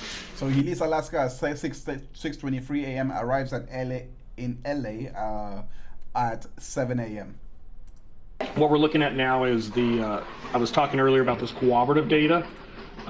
When the Alaska Airlines information was found out about the itinerary of Christopher Austin, we found that he lands at 7:34 at LAX. And this was a flight, it's a red-eye flight, so it left at midnight from Anchorage, had a connecting flight in Seattle, and then ultimately arriving at LAX at 7:34. Where do we go next? The next thing we're going to see is the phone start to move slightly away from the airport, and that's going to be right around 7:50. And right after that 7:50 period, we see it move back to the north, and ultimately we're going to watch it go all the way to the north, returning back to the general area of Mr. Baker's apartment. Like I said before, I can't tell you if he went to the apartment, he just landed in the general area of where his apartment is located. And we see that he makes it back over there around 8:30. I think it might be 8:34. I personally like Cyril as a witness because he's honest. I just like that. I love that trait where you make sure that you put your concessions on and still lay out the data for what it is. And this is the apartment on Independence? That is correct. What do we see after that? The next thing we're going to look at is, I had mapped this early. So I'd mapped this in 2020. I can't say that there was anything significant that caught my attention prior to some recent developments over the last 3 or 4 months. However, since I already mapped it, I received some information in the last few months. Hey, can you go back and look specifically at some times in the afternoon? Is that a chart? Let's read the chart. Few months. Hey, can you go back look? Okay, let's read this chart. So it says Baker's Sprint phone, Monica's Sprint phone, 3 to 6 p.m. I wonder who made this chart. It's so comprehensive. Robert Baker's phone moved away from Independence Boulevard to the area of Foe. While in the area, Baker's Viber account and Monica's Viber account exchanged 69 messages. Activity is seen on Fabio and Monica's phone in reference to Foe around 6 p.m. Fabio's device is in the immediate area of. All of this is going to be important later on. Specifically at some times in the afternoon of the 22nd, and can you tell us where everybody's phone is on the 22nd? So in doing that, I found between 3 p.m. and 6:05, there is some interesting activity. Mr. Baker is going to receive a phone call from the defendant at 3 o'clock. The call is going to be about 2 minutes in length. Immediately after receiving that call, Mr. Baker is going, or his device is going to leave the area of his apartment, and it's going to go over to 19548 Ventura Boulevard. That's at least really close to where the cell tower is located. I can't say he's at that address. He's just in the general area there. We're going to see the phone stagnate. What I mean by stagnate is with the information, the data we have available, the phone is only going to use cell sites in that general area over the next 3.5 hours, at which point it's going to leave and return back to his apartment. At the same time, when I'm seeing this information, I'm looking at the other data we've been talking about. There is some significant activity through the Viber application between the defendant and Baker at the same time. So this is just going to visualize all that together. So it'll start here with the phone call. Remember, blue is the defendant, red is the Mr. Baker, and we can see that Mr. Baker is receiving an incoming call from the defendant's phone number. This is right at 3 o'clock. On Baker's side of the call is 2 minutes and 12 seconds. And you notice there's blue on the map there as well, so we actually see the outgoing side of this call on the defendant's phone. The defendant's side, the AT&T captured it as a 2 minute, 3 second call. And is that typical that because companies keep records differently between, like, let's say AT&T and Sprint, that they might show slightly different time ranges? Correct. Different records will, the way they connect, the order in which they connect, and they're registering to the network, they can be off by a couple of seconds. So just because I called you for two minutes doesn't mean your records wouldn't show a connection for 1:55 or 2 minutes and 6 seconds. It's very common. There was something else that I had seen in the data overall that is interesting to me as we see this route to this area on Ventura Boulevard. And I think it's Tampa, right off of Tampa there. There's a cell tower, and I'm going to highlight it with my mouse right here. It's the little one off to the furthest one to the right up here. That cell tower is in an intersection with a Chase Bank ATM is located. In Mr. Baker's financial records, there's an ATM withdrawal on the 22nd. I can't tell you, because we don't have the time, I can't tell you that is when he stopped to withdraw that money, but it is one of the only times I've been able to find that his phone is in very close proximity to an ATM chase throughout that day. Your Honor, I have a Chase Bank transaction detail report for. Okay, so she is going to present the exhibit. Let's just fast forward to when she does present it. Okay, here it is. It is on January 23rd, followed by a photograph and a map. May they be marked, please, collectively as People's 256. Yes. Thank you.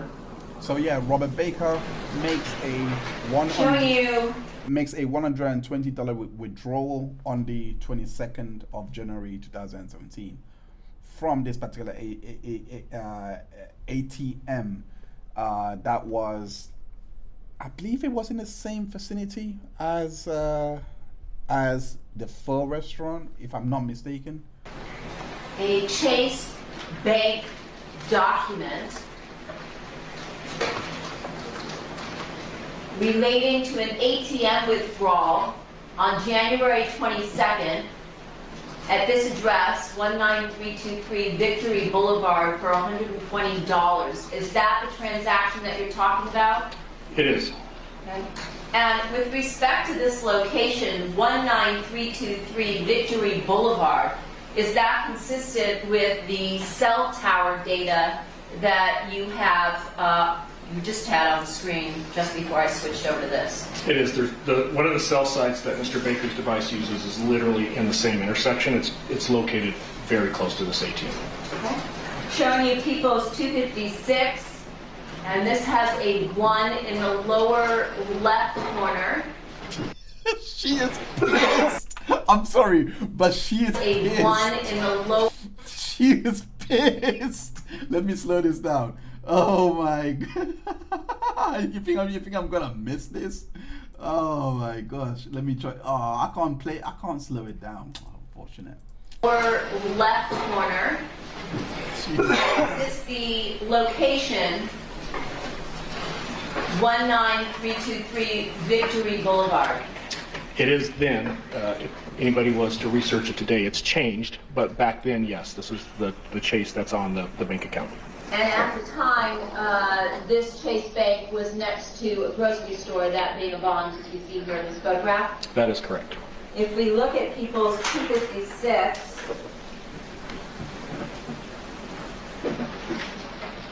there's a 2 in the lower left corner. Okay. Does this show us the location of the Mon store and the Chase Bank with relation to the defendant's apartment? No, it shows it Oh, I'm with sorry. relation to the faux location on Ventura. So the faux location is 11 minutes away from Monica's residence, the defendant in this case. So let's now go into the next part of the testimony, which is, as I was mentioning earlier, the complete turning point of this particular case. It's moved into the area where that faux restaurant is, and just for the record, it's going to get marked on the map here so everybody's on the same page. It's like this L-shaped plaza right here. It's in the corner of that L. While this is happening, so I'm looking at the Viber records at the same time. Mr. Baker's device arrives in the area at 3:24. From 3:34 to 6 p.m., we see quite a bit of Viber activity between the defendant and Mr. Baker. There's 69 Viber messages that are going to go back and forth in about that 2.5 hour time frame. So at the same time that this phone is going to stagnate in that area, we're going to see significant text messages going back and forth. Can't tell you what they say, but there's transactional history showing that they happened. If we look at the browser information, we talked about this earlier today, there's some interesting things that are going on with both Fabio's phone and the defendant's phone, where we see at 5:11, Fabio is searching faux near me, and that's literally in quotations what is searching. At 5:12, he sends the defendant an instant message. I can't tell you what that instant message said. We didn't capture the content, but I can see that it's sent. Right after receiving that instant message, Monica searches the actual address of that faux restaurant, 19548 Ventura Boulevard. At 5:41, we see the defendant actually text one of her daughters confirming her order would be fried rice. During this time period, 5:11 to 5:41, we see 17 Viber messages alone just in that time period between Mr. Baker's Viber account and the defendant's Viber account. 17. Correct. Okay. I'm going to pause one other area here really quick. Sorry, I just want to catch it before we lost it. 17 Viber messages from 5:11 to 5:41 p.m. on the 22nd. All of this, this moment, capture, if you can, capture those Viber moments, because the testimony that we're going to get into for Corey Farell is going to be so crucial to understanding why this is a devastating piece of data. And it wasn't even from him. It's not from him. What Austin was testifying to previously, that's the moment. That's the devastation. That is the critical, I don't know, damaging, whatever adjective is appropriate. That is what makes everything that's happening right here so bad for Monica Sementilli, because she goes on all of these messages. The search for faux restaurant, all those things, is pushing into going to that restaurant where Baker and Austin were basically waiting for Fabio Sementilli to go into. The only reason why nothing happened is because of Austin saying, no, I can't do this. I'll start over. I was asked at the same time of all this other information, specifically, and I don't know all of the issues of why this is relevant, but hey, is there a Vons and is there a Ralph's in the general area? The Bonds was next to Chase. You guys have already seen that. It should be pointed out here, and you can see it right next to the cell site that is lit up with the red circle around it. Literally kind of catty corner in that intersection. There is a Ralph's located right there. Again, I can't tell you that they went to the Ralph's. I can't tell you they went by the Ralph's. But the phone at some point during this evening, that 3:30 time frame to 6, Mr. Baker's phone is using a cell site that's located right next to the Ralph's. It is about 3 business complexes down to where the faux restaurant is located. What's the next thing that we see? So we have green that popped up on the screen, and this is Mr. Sementilli's device. We can see at 6:03, he's got a data connection. AT&T data connection, I need to explain something really quick. Very unique to AT&T. When that phone connects to a cell site for a data connection, it will hand off to other cell sites and other sectors, sides of cell sites, throughout that connection to maintain the connection. So we're going to see this initial connection is on the cell site that's located right next to the faux restaurant. But as it zooms out, you're going to see a gray overlay. Gray represents handoff. So the first connection is on the west side of that cell site. The next connection is going to be on the east side. Okay, I'm gonna stop it there because it gets too technical. I tried to decipher what he was saying and connect it all, but the data, we have basically got the main information that I wanted to get to. I didn't know what tangent he went on here. Unfortunately, maybe someone else has picked up something that could be crucial in what he's saying. If they have watched this trial before, let me know in the chat if that's the case, or in the comments if you're watching it back on replay. Anyway, let's continue on to the next set of data that he presented in regards to the 23rd. So we moved on from the 22nd. We know that the 22nd was where the first attempt at Fabio's life had occurred. They had a small window. Remember that when Austin testified, to a small window to get all this done, because while we had learned from, I believe it was Austin, I'm not sure if I said it already, but Fabio was getting out of town. Fabio was leaving town, so they had a small window to basically get this done. It's so akin to the Edison trial. Is unbelievable, because Edison trial, the same thing happened, same variable exists, where you saw that that Dan Markel was leaving.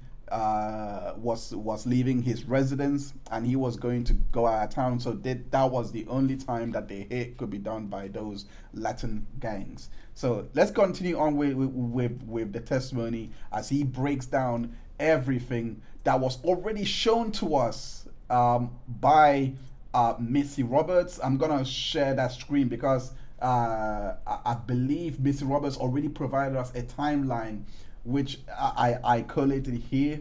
I am going to share it on once this case is done. I'm going to put this up.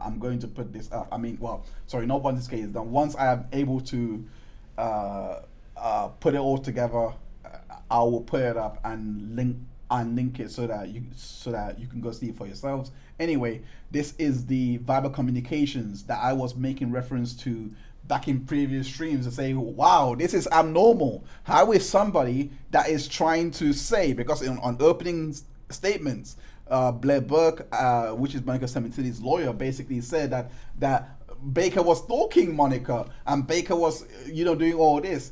So how is all of this happening or indicative of being stalked, etc.?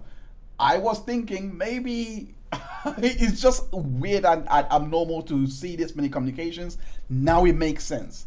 It makes sense why there was so many communications. We are going to get into why it makes sense, why all of this is happening as we continue on with his testimony. 3 and 10:53. I think there's roughly 25 messages back and forth here between the defendant and Mr. Baker, and it is back and forth, so it's very consistent. Somebody sends a message, receives it, sends it back, sends a message, receives it, sends it back. Between which time period, the 25 messages? 8:33 in the morning to 10:53 in the morning. Okay. We continue to move forward in time. At 10:55, There is an outgoing call from the defendant to Mr. Baker's device. Mr. Baker's device is still in the same area, but we're going to talk about something called timing data here in a minute. Because of the timing data, we can tell that this phone is moved, and I'll talk about that on the next slide. The reason I'm mentioning that is this call is at 10:55. It does not connect to Mr. Baker's phone. So there's an attempt on the defendant's phone to make this call. It's not received on Mr. Baker's phone. Okay. Timing data is where we can actually see the distance from the cell site the phone is located. It can be very accurate at times. And I have a new icon that just came up for Enterprise Rent-A-Car. And when we look at the distance measurement we're getting from Sprint from the cell site to the mobile device, it's the exact same distance as that Enterprise sits from the cell site. Additionally, we can see the time that a vehicle was rented that I've been told has been associated with Mr. Baker, and that vehicle rental was at 11:01, and that's the out time, or what's captured as the out time. And that's a enterprise rental car located at the address shown on the document to the left, correct? 21330 Sherman Way, Chinoga Park, California. Okay. This case is so clean that it's almost, you kind of feel bad for Monica for being exposed in this way. Like, yeah, the visuals are really good. But you kind of like, I don't know. I'm watching this and I can't but feel secondhand embarrassment for everything that's about to happen on this day. It's the next thing that we see after Baker at this particular... Secondhand embarrassment and also anger because, I'm going to explain there anyway. I'm sorry. Let's just continue. Location. Just to associate the times that we're talking about, I'm going to show the activity that we were looking at with this particular timing advanced is at 10:55. So when we see that that phone is the exact distance it is to the Enterprise is at 10:55, and 11:01 is what the receipt says. So it's logical to assume that is exactly where the device is. This is just going back to that cooperative data, showing the accuracy of the mapping and that we can have some reliability to what it is we're talking about here. Okay. What's the next location that we see him at? We're going to start to see some movement here, and this is consistent to the defendant leaving her residence and traveling to the gym. And I've actually highlighted what that route would look like. And the highlighting of that route is also kind of confirmed with some of the surveillance video where we can see the vehicle leaving the neighborhood that the house is located in, and then we can actually see the defendant arriving at the gym. The handoffs that I was talking about before, we have those in this case. I just want to stall here for a minute and just say and just reply to, just basically respond to, react to what Mary Sanders says. It's amazing when law enforcement actually does their jobs. That's why it's so nice to be out of Massachusetts.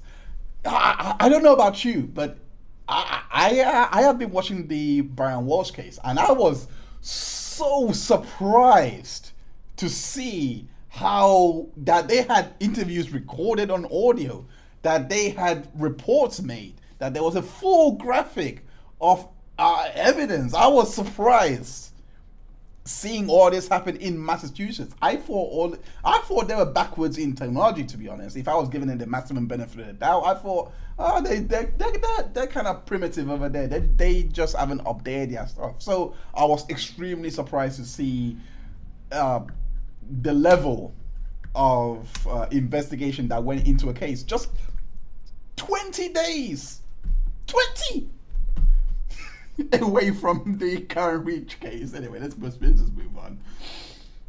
And we can kind of see the handoffs kind of give us a breadcrumb trail of that route. So in this particular case, we can get pretty close to saying this is the route she traveled on or very near to travel from point A to point B.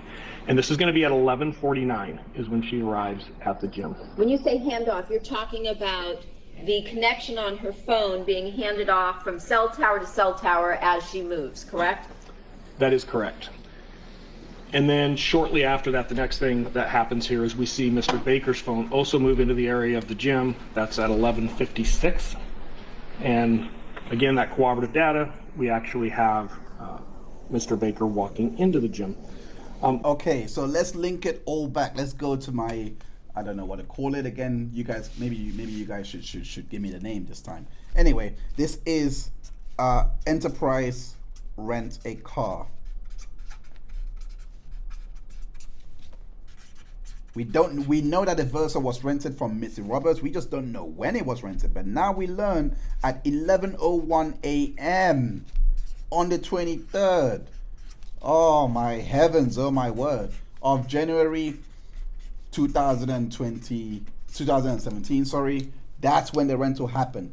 This is where the mistakes are starting to be shown, if it's not shown already, in regards to just from the fact we saw that the first attempt didn't go well. We saw the Viber messages, how there was massive volume. It just reframes the meaning of that, because it doesn't mean that they were arguing or trying to fix this, all of this. It just means that they were just trying to, in my opinion anyway, based on what's coming out, re-strategize. Now we get Baker at the gym walking in. The reason why I'm saying re-strategize is because we have heard from Detective Bardarama already in regards to how these guys were communicating with code and all of those things. We heard from Chris Gable how they were having protocols and doing all those things. All of this is just, they know that something is wrong. He now goes into the gym. Remember what Austin testified to at 1 p.m. sorry, when Baker goes back to go see him. That at least I showed my face, or I was seen, blah blah. Anyway, let's move on to the next part of his testimony that I believe was the turning point, because this is devastating. It's absolutely devastating. It's sad to watch that it was this, it was. Let's continue. So that is Monica leaving the gym. We've already seen a lot of this played already. We didn't know the significance of it. Now we do. Because the fact that Jessica says that she doesn't believe that our mom did this, it has to be strategic to put her up first, because I wonder what she's thinking now, seeing all of this come out. And what is the next thing that we see here? We're going to see that travel route back to the Queen Victoria house. However, on the way, when the defendant leaves the gym, the defendant's device makes a phone call to the victim. So we can see an outgoing call to the victim at this point, and that's going to be at 12:49. And then after that call, we see the rest of the activity that indicates that that device is going to leave and actually return to the Queen Victoria house, or close to. There is surveillance video again of the same vehicle entering the neighborhood.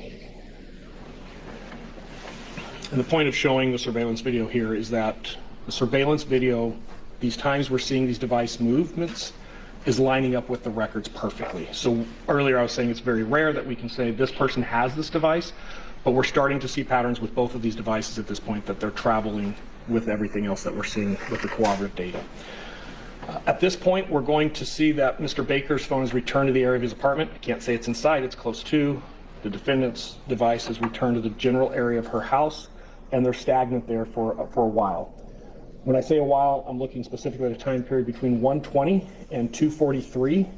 And this time we have roughly 30 Viber messages that are exchanged back and forth during this time period. So 30 Viber messages in total. I have split it up on the slides that on the reports that I do. It's actually 17 messages within, it's actually 30 messages as he said.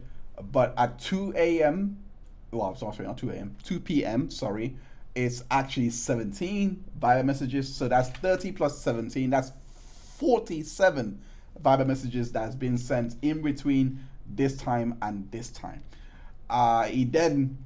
We're now going to move on to his testimony in regards to Baker entering Target and the power and light there, because we saw that in Mitzi Roberts' testimony, but there's a lot more context, because it's just the evolution of this case and how they just peel the layers. It's big. Listen, it's just I might have to go to the bathroom soon. Of the two red circles at the bottom, that kind of makes a little football shape in between those two cell sites. The target is located right in the middle of those two. And what we're seeing here is continued Viber messages between 2:45 and 3 o'clock as Mr. Baker's device is moving away from his apartment towards the target. Ultimately, we're going to see Mr. Baker arrive at the target. And again, just looking at that cooperative data, the phone arrives at the target in surveillance, the same time the phone records show it arriving. So we're starting to get this that whenever we see Mr. Baker in the phone records, it's matching at the surveillance, the rental car. We're getting a good feeling that Mr. Baker is the one traveling with this device on this day.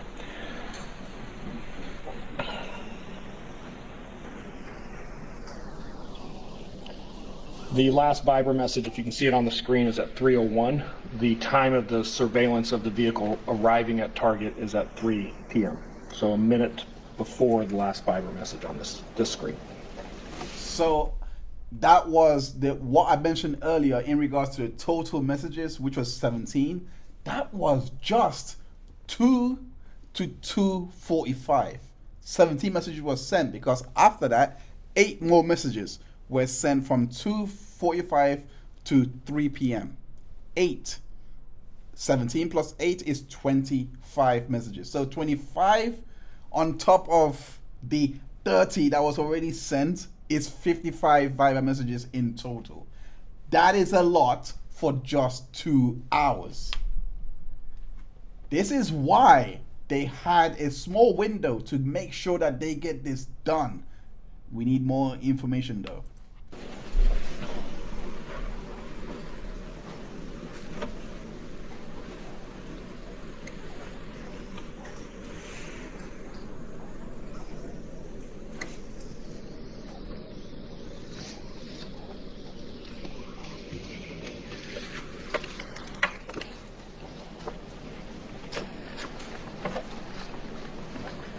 Before you see this in regards to Mitzi, he gets out of the car. Walk across the parking lot towards the target.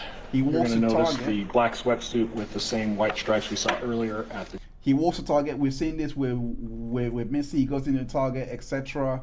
And this is when he is in target. He is exchanging the messages, the Viber messages with Monica. I want to go back into Mitzi to see what was going on in regards to this time at 3 o'clock. I think, yeah, I think everything Mitzi testified to, but this is where Mitzi, I don't think it's covered in this because I haven't seen it in my notes, which is why I'm referring to this. This is where Mitzi had sent, well, not Mitzi, sorry about that. Monica had sent a message to Isabella saying, "Good luck, my love," and then Isabella says, "Thank you," etc. And at that point, Baker leaves target, all those things. And the reason why I'm highlighting that is because, again, I'm trying to go back to the previous episode that we done, and this is why I think that text message to Isabella is so crucial to at least stall her from going home, because there's a reason why she's messaging at this point to like try and open that communication loop. I that's what I think anyway. I could be completely wrong about this one, but anyway, let's just continue on with the testimony that he gave in regards to in regards to the Viber communications, because this is when he leaves to go and park up. We already went through this with Missy. He parks up at that disclosed location, and I believe I'm not sure. Remaining at this point in the Target parking lot. It is. So you can see with how they've narrowed down the communications, there is only one conclusion you can make from this. Baker had messaged Monica to come and meet him. This has to be like, this just makes the most sense. Monica leaves the house at this point to go to basically go shopping, to go Target basically, which is why we need to know the why, because we haven't known exactly why she would have gone to Target at this point, why she would have gone to Target to have collected only one item. Thank you so much, Trial Channel, for pointing that out previously. Actually, no, I think what Trial Channel pointed out, I want to be distinct here. It's like, is how how she went to Ralph's, to only pick up one item. So I think the prosecution also pointed out that she was unable to like walk straight as she was leaving Target. But I now see what Trial Channel was basically mentioning earlier when she said, how do you spend 1 hour at a store to only pick up one item? Like, now it makes sense, because your purpose was not to go pick up this stuff. It was not to go pick it up. It was, all this moment is showing is that she only left the house based on the communication. She must have received a message. We don't have proof of it because it's Viber and there's no encryption, but the time that she's leaving the house, which is at 3:36, is the same time, 3:26, is the same time that she received a message from Baker at 3:26 p.m. Let's just go to the let's just go to the chart real quick, so that you can. I believe he showed it. I believe he showed the message. But anyway, let me just go to the chart so that you can see it here. So 3:26 right here is the communication. 3:26, Monica 3:21. So at this point, so 4 or 5 messages were sent in 9 minutes. This would be a trigger. Monica messaging Baker, Baker messaging back. She leaves as she's driving out of the premises. That's what I personally think anyway. So we now move on to the next part of his testimony that he gave. And this was, and he testified in regards to, as we continue to listen to their testimony, in regards to Baker being unable to be tracked further at this point. The neighborhood, going by the Ralphs, arriving at Target, we're seeing Viber messages at the same time back and forth between the defendant and Mr. Baker. There's somebody standing, I cannot tell you who it is, it's too far away to identify it, but there's somebody standing in the parking lot by a little store that's back there, and when the Ford F-150 arrives in the parking lot, this person appears to walk up to the Ford, and then I can't see that person anymore. They ducked down behind a car and low crawled out of the parking lot, got in the truck, or just... It's why I love this team. It's why I love this team. They're looking at everything. Just evaporated, I can't tell you, but when the truck moves, that person is no longer in the screen. And again, do the cellular records indicate that Mr. Baker is still at the location? Mr. Baker is still there, and we know that the defendant's device just arrived.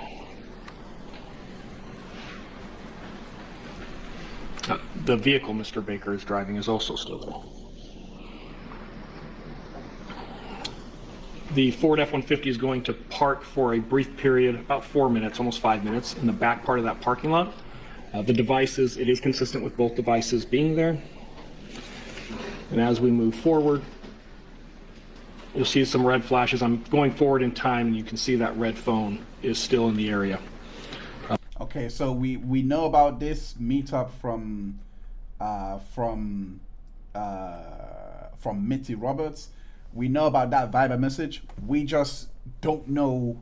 We could have guessed from the previous episode, but now it's showing that the most likely trigger to get this Viber message going is the putting together of the slide, and then Monica messages Baker, then Baker walks into, damn. It's absolutely insane. It's absolutely insane. Monica now walks, or goes to meet Baker at this point, and it makes sense why she was even at the Ralph store, why she even goes there, why she was even driving around that area. It's not to go shopping, it's not to do anything like that. It's to meet Baker and not make it seem obvious that they're meeting. None of this happens if the first hit goes off. I completely believe that. This is so sloppy. When you put it together, it's actually sloppy beyond belief. None of this happens. Anyway, I'm going to explain more as we continue. Between the defendant and Baker, given that we know he's still in the lot. No, the next Viber message just came on the screen at 3:36. So as soon as she is parking her vehicle and we see the rental vehicle begin to leave the parking lot, that's the next Viber interaction that we get. And now, so Monica calls Jessica. We already know all of that from the Monica calls Jessica. We already know that from Missy's testimony. But I want to go into the part in which he testifies. Let me try and find it. Actually, let me try and find it. I think he testifies in regards to Baker's. Again, he goes. She goes into Ralph's, messages everybody. You can see, it's just so perfect. You can see it actually play out, and how she's trying to control and make sure that whatever chaos is about to happen is a controlled one. And now you see Jessica actually. I think the testimony was there, and then the men run in. But I wanna go into this is the part that I want. That at 3:53, there is a connection from the defendant's device to that ID. Sorry, let me pause this. The IDMSS light application accessing the surveillance system at the house.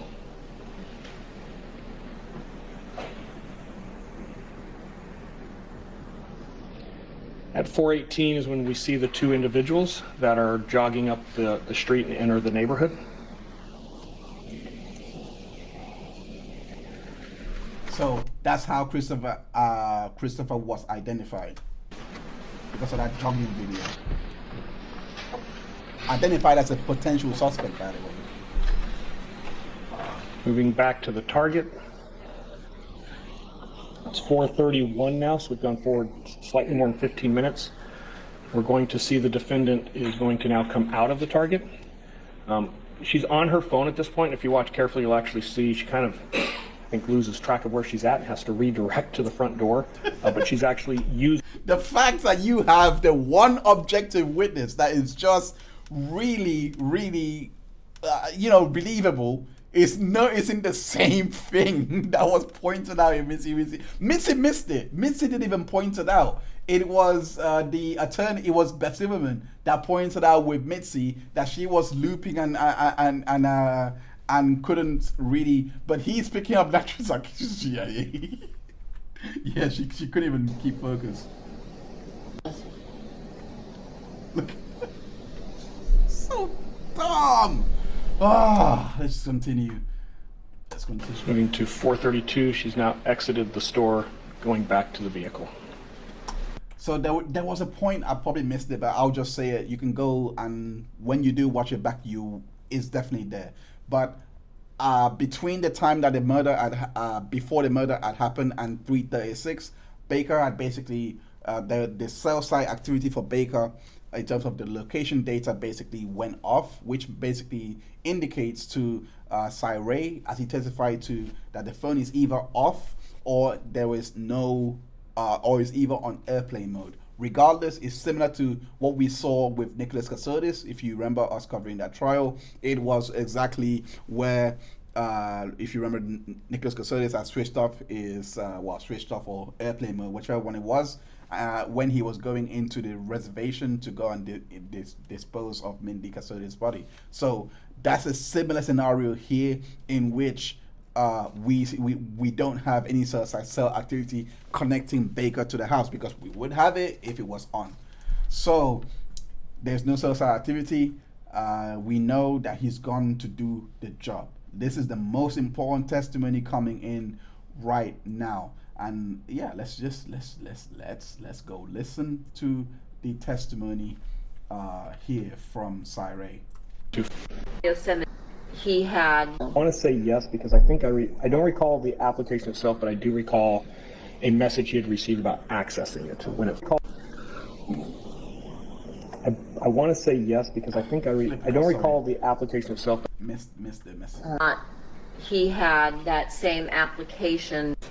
Did you note whether or not he had that same application for the home surveillance camera system on his phone? I don't recall. Okay, so I thought it was a Live Lounge application. But yeah, sorry, continue. I want to say she had received about Have that particular application downloaded onto his phone. I don't recall, like I said earlier, ever seeing it. I'd have to go back to confirm that. Okay. Why can't By I change the 4:38, playback the defendant speed? has left the target. Oh. Is it a Google Chrome thing? Correct. Driving eastbound, and we're actually going to see that same vehicle get picked up on surveillance by the Ralph's surveillance camera. And that's at 4:41.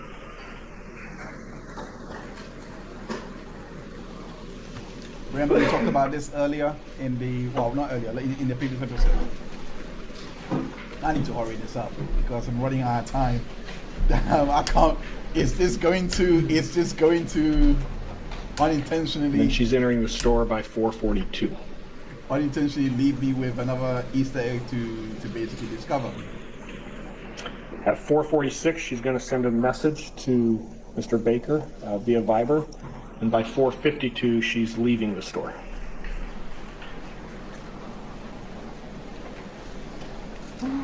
At 4:53, we see the black Porsche leaving.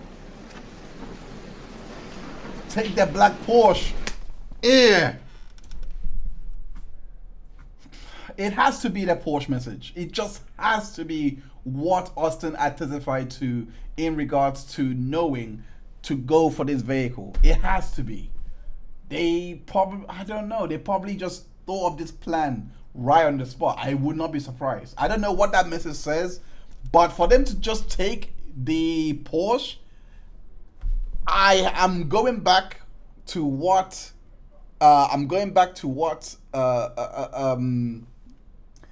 Christopher Austin said in regards to what he was learning before he got into the trunk. He only learned about going into the vehicle, going into the house and, you know, the front door being open, all those things. He learned about that before being thrown into the trunk. When they got into the house, I think this is where he learned about the DVR. I don't know, not the DVR.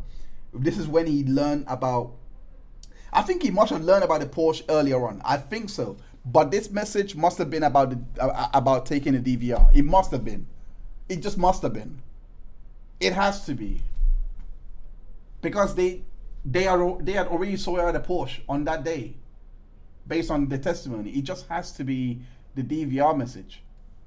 But anyway, let me continue on with his testimony. Just before 4:53, the black Porsche leaving at approximately 4:50, did you note that the defendant deleted the Lifestyle Lounge application from her phone? I did. There's actually a handful of things that get deleted at that time, but the Lifestyle Lounge is one of the things, correct. A handful of things means, knowing this team, they're just gonna bombard it. They're just gonna bombard it about the things that would delete at this time. But it's not the first time that Monica is deleting stuff. She's no stranger to this. She has deleted the Diane Arbol emails. Sorry, back with Curtis Davis. If we go back to his testimony on day 13, this is a habit, and she deleted 4 messages outside of 5,000 emails in her inbox. 4 messages was deleted. It's actually insane the level of detail these guys were able to uncover. It's actually insane. By 4:56, we can actually see that Porsche passing the Ralphs, and by 5:03, we see the one. The minute she saw the Porsche passing is when she knows to go home. I am going to go now to the next testimony that is given by Detective Corey Farell, and this is the last testimony for the show.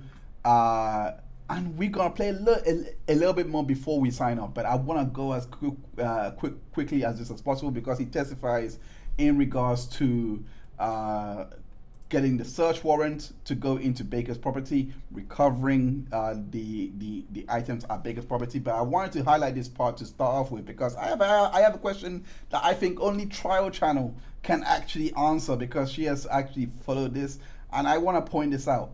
Let's listen to this. A photograph from inside the parking garage showing Baker's, or at least the front end of his Ford Expedition and a red Mustang. Correct. Okay, we know that the red Mustang, we know that there was a purchase of a Mustang that was black. Well, I think it was black anyway. That was purchased by Monica in March. There was a Mustang purchased by Monica, and here is a red Mustang. Now, is this the same Mustang with Matthew Nurse? Because I want to know why they are getting another Mustang if Baker has already had another Mustang. Because I have two thoughts. If Matthew Nurse saw the black Mustang, because the reason why I'm saying that, I don't know. He probably got the dates mixed up, and I'm only going by him saying that he saw it soon after the incident. So I'm going by that. I don't think so. I think he got the date wrong. But is this showing that she purchased the Mustang for Baker? Like, because Baker's Mustang must have not been, that was the one. Baker's Mustang must have been old. Like, that's what I'm guessing here. So the reason why I'm highlighting this is just shows the depth of love that she had for this guy. All of this could have been avoided if she just gone for a divorce. Like, it's not bad to wreck your family. It's really not bad. You can do it. Wreck it, own it, be shameful, at least be a respected, dignified, shameful slut. I don't care. You don't have to do this. You didn't have to do this. Anyway, moving on. I shouldn't have put adjustment value on her. Forget about that. Everyone cheats, whatever. But anyway, so he testifies in regards to collecting the information from Mitzi Roberts and learning about Christopher Austin, and why and how he got to learn about Christopher Austin. Let's listen to the testimony. That happened when Detective Mitzi Roberts retired. Yes. And prior to her retirement and after, did you have multiple conversations with her regarding her investigation? Yes. And did you speak with her specifically about an outstanding suspect that she had identified by the name of Christopher Austin? We did. Was there any information or evidence that you had in your possession at the time that you took over this case regarding the role that Mr. Austin played in the murder of Fabio Sementilli? The information we received from Detective Roberts was that there was a strong indication based on evidence that she had recovered, indicating that he was these other suspects seen on what's been referred to as the joggers video. And that as far as when he went into the home and the murder was carried out, we did not have information as to what his role was.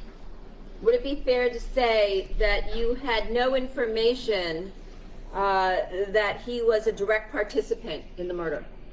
At that time, we did not have any information to suggest he was a direct participant in the murder. And did you and your partner begin investigating him with a fresh investigation? Yes, we composed some search warrants for information in regards to flight information. We took a fresh look at Christopher Austin, his life, where he was now, the information we could glean from databases and information that we had available to us as we assumed the investigation. Okay. Glean the cell phone, all those things, all of that data, recovering the bank records and the online purchases, etc. They got all of that based on the jogger. But the question is, how do you get the warrant for someone you can't even identify to being involved in all of this? This right here is what I believe was a chain reaction that just set everything that we just watched in motion to happen the way it is. And it just shows, at least in my opinion anyway, how this is just an improvisation that just happened on the spot, happened on the day, and they just had to execute right there and there. Regarding the Alaska Airlines ticket, did you also run the individual Mr. Austin through various databases. Yes. And what, if anything, new did you find?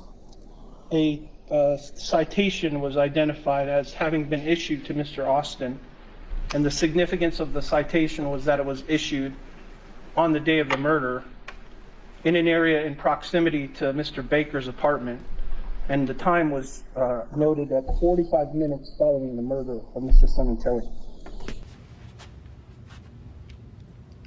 No, God!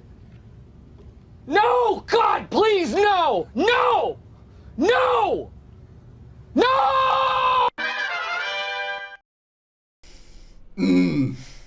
I don't think you understand how deeply damaging that testimony is, because like how do you, as Monica, listening to all of this testimony, actually believe that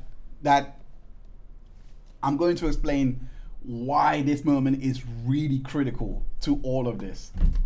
Was that a citation, a traffic citation, that Mr. Austin received while driving in the rented Nissan Versa that's been testified to in this case? Yes. At that point in time, once you were able to obtain this traffic ticket information relating to Mr. Austin driving the rented vehicle 45 minutes after the murder on January 23rd of 2017, did you and your partner begin to put into place a plan or an operation to arrest Mr. Austin? Yes. Can you tell us about that, please? So we had made the determination that Christopher Austin was no longer living in Alaska and had relocated to the area of Vancouver, Washington. So being as that we are from California, we didn't have jurisdiction in Washington. So we reached out to our counterparts in Washington to make them aware of our investigation and the fact that we were seeking a probable cause arrest warrant for Mr. Austin. That's the only reason they were able to obtain all of those information, because they had the traffic violation to even request and gone through all of this to try and get him involved in this case. The violation ticket. That's it. They were, that's the, oh gosh, anyway. And he was trying to leave before getting stopped. He was just trying to leave the scene as quickly as possible. And he was driving the same vehicle that was rented out by Baker at 11:01 on the day of the murder. But you want. Now let's go into the next testimony that he gave in regards to how they got to learn about the first hit. 2017, the day before the murder of Mr. Sementilli, did Mr. Austin begin describing going to a restaurant? He did. And did he describe that this restaurant was a restaurant that he did not know the name? Correct. And did he describe the location? He did. Did he describe the location as being in an L-shaped strip mall? Yes. And did he also describe the location as there being pillars, much as he described here in court during his testimony? He did. Did he also describe to you and Detective Byers, as well as to myself and Ms. Stagel, that there was a parking lot, a large parking lot behind the strip mall? He did.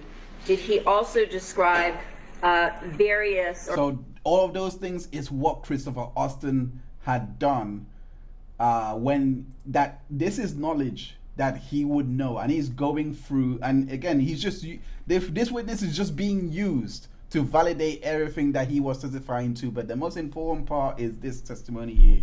My examination of the prior investigations, as well as our investigation, that we had any information that any event of significance had occurred the day before the murder on the 22nd. It was Mr. Austin who drew our attention to it. So did any of the investigative materials contained in this case mention anything regarding an attempted hit on Mr. Sementilli the night prior to his murder?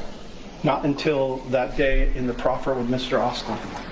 Only Mr. Austin is the person to have given the information about this first hit. I hope you're seeing why this guy had to be part of this. There's a reason why. I'm gonna get into it. Let me just quickly speed up because I am 30 minutes over my normal time. I don't wanna end on how I ended last time, but I really must get this part out. Timeline from the defendant's iPhone extraction for the date of January 22nd of 2017 that shows these particular searches as well as the deletions history. May it be marked, please, as people's next in order. That'd be 259. Thank you. We know that Monica is not really new to deletions. We've already seen with Curtis Davis. We've already seen with Cyree really about deleting the lifestyle app, and now we're seeing another hearing testimony about her deletion history. Let's go into the substance of those deletions. Subsequent to that, are there searches on the web, through the web history on this device, as we talked about, beginning at 5:12 p.m. For Google searches near me? Yes. And then below that, again at 5:13 p.m. on January 22nd, do we see a search specific to this location, faux CA or faux California, as you mentioned? Yes. And over to the right, again, does it indicate that these searches were deleted from the defendant's cell phone? Yes. But were recovered during the Celebrite extraction? Correct. Listen to the tone that she delivered all of that. This is why, I mean, Heather Stagel doing this would have, I don't think she would have done it as well. But Beth Silverman doing this, the tone that she delivered all this is very different from when she was with Cyree. It's very different from when she was with Mitzi. It's a lot more impactful in the sense that it's just emotive. Like this is actually sad, and and I gotta highlight something because I remember Heather Stagel going with and I did wonder for a bit, why didn't Beth Silverman handle the most emotional witness, which was pretty much Christopher Austin. Sorry, why didn't she handle it? It makes sense now because there were so many things that I think, especially when Heather Stagel was reading the transcript and even ended up saying the N-word. I didn't even pick that up, but because of how tight how interesting what was unfolding going on, you don't even notice things like that, which I think that if Heather was reading those transcripts, she would have probably said something like pardon my language, and then says it, and then you are caught out of that emotive moment. That's basically what I'm trying to say. I think she's Heather is more of a balance to what Beth brings, in my opinion. But I wanted to go through all of this. The reason why this moment implicates Monica is because from the very beginning, had Austin been allowed to leave, like I said before, had Austin been allowed to leave this whole thing, been allowed to I don't want to do this anymore. She says, that's fine. Remember, Baker says, that's fine, I'll speak to Monica. This reveals that Monica was actually the one to tell Baker, no, don't let him leave. He is crucial. I'm obviously speculating, but I think I have enough that would actually suggest that probably may have happened. No, don't let him leave, because the reason why they want him involved in all this is because he lives in Alaska. You can't trace this guy. That's the value that he's bringing to all of this. Yes, he's not like the gangster or all those things. He actually has a clean profile that no one would actually look. So they have to, the way that they have reframed it by actually flipping his history and all those things to present that once you make the connection that they had to get this guy in because he would have gone off. Let's say Baker got caught. Baker would have likely maybe gone down and gone out, and and Monica would have stayed with him anyway. Like, that's how much Baker loved her to do this. And maybe Monica may have been cold and heartless, and then not decided to stand by Baker and just take the money and run by herself. Who knows? End of the day, it was protect Monica and make sure that she's not implicated. It just seems to me that she was the one that was literally pulling the strings because she orchestrated that first hit to the Pho restaurant, deleted any trace of it. Had it gone to plan, you would not have known that Monica was even involved in this. Maybe her antics may have brought everything together anyway, based on what we know of the timeline. Maybe her antics would have brought the detectives Anaya and Chang onto her as they were doing the SSIS to say, oh wow, she knows the killer.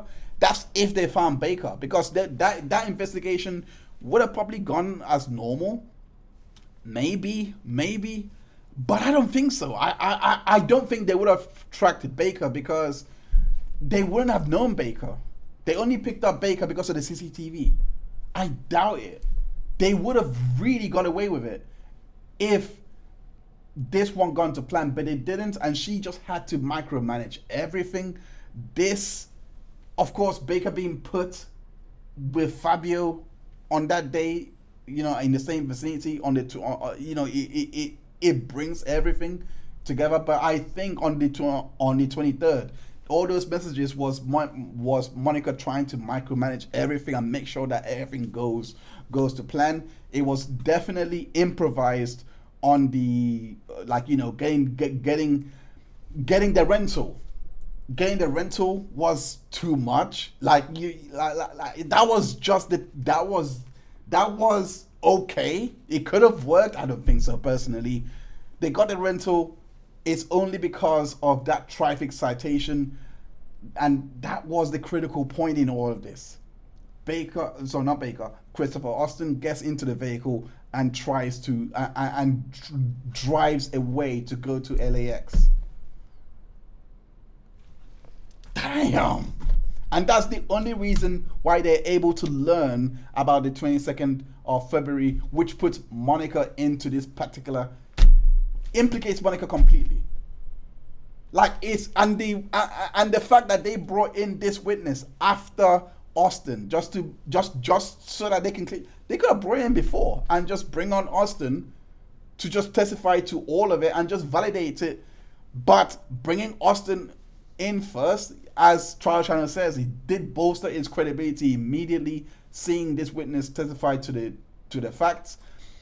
But I just Austin's dad is best friends with Baker and knows him since a kid. I agree. But I do think that the location part makes it. The point I'm trying to make is the location part, him being away from everything, is one value that Monica sees that she can get him to get involved because of this fact of him knowing Baker, etc. She sees that, but she also sees that she can't let him get away, and Baker has to talk him into it. I'm going by the fact that Austin had testified to. What did Austin testify to? Baker telling him that she will speak to the girl, and then he comes back and says we gotta do this. You get compensated, etc. That just screams to me that Monica said, no, we got to get this done. We got to get this done, because it could have all ended there, and they could have planned it all properly for another time, or maybe just gone through the divorce route. But that's just wasn't in our plan. So all of this is just revealing all of this is just in alignment to really reveal Monica's ulterior motive. It was not the insurance money. It wasn't. All of this was to show that she just didn't like Fabio. Something that was testified to by Christopher Austin. The first time we've got to learn something like this, and we've been seeing her theatrics when Jessica had gone to testify, showing Fabio dancing with Monica. We've been seeing that, and the fact that we got to learn that she didn't like him, it just makes it puts to me that she just realized at the point that Austin didn't actually go through what he was going through at the Pho restaurant. The world that she has envisioned with just Baker and her was just collapsing before her, and she just had to act completely. It just reframes the alibi that she tried to set for her going to shopping, etc. No, all of that was strategic. The fact that we had from Badarama and Chris Gable, the protocol, the coded language, all of those things is loaded. It's literally for this moment. And it makes so much sense why they are so strategic, why they know how to try to come up with this on the fly. It's actually okay if it just didn't go through that one moment in which Austin gets a traffic citation. That's it. I think they may have. I'm not too sure, because they were still able to be identified just based on the video alone. So I don't know how on earth the LAPD did that, but they were still able to identify it. So it may have worked. It may have, but just everything is just led up to just make her complicit for the husband murder. But there is still 12 more days left. I don't know what's coming. It does seem like it's her own undoing, and she is in her own unwinnable position. It does seem like that, and I know the trial is over. I'm trying to get to how this was done. Let me look into the poll that was done here. A lot of you guys want to see me do the cross-examination on the next episode. So 33% of you says after the recap. So, well, yeah, Baker's DNA as well. Yeah, but yeah. But I mean, in terms of implicating Monica, I should make that clear. In terms of implicating Monica, yeah, absolutely. I don't think she gets implicated. I think Baker would probably be the only person. I'm just going off the universe in which Austin doesn't get that citation and they can't trace him. I'm just going off that universe. I think they only get Baker with this new plan. But with the original plan, it would have gone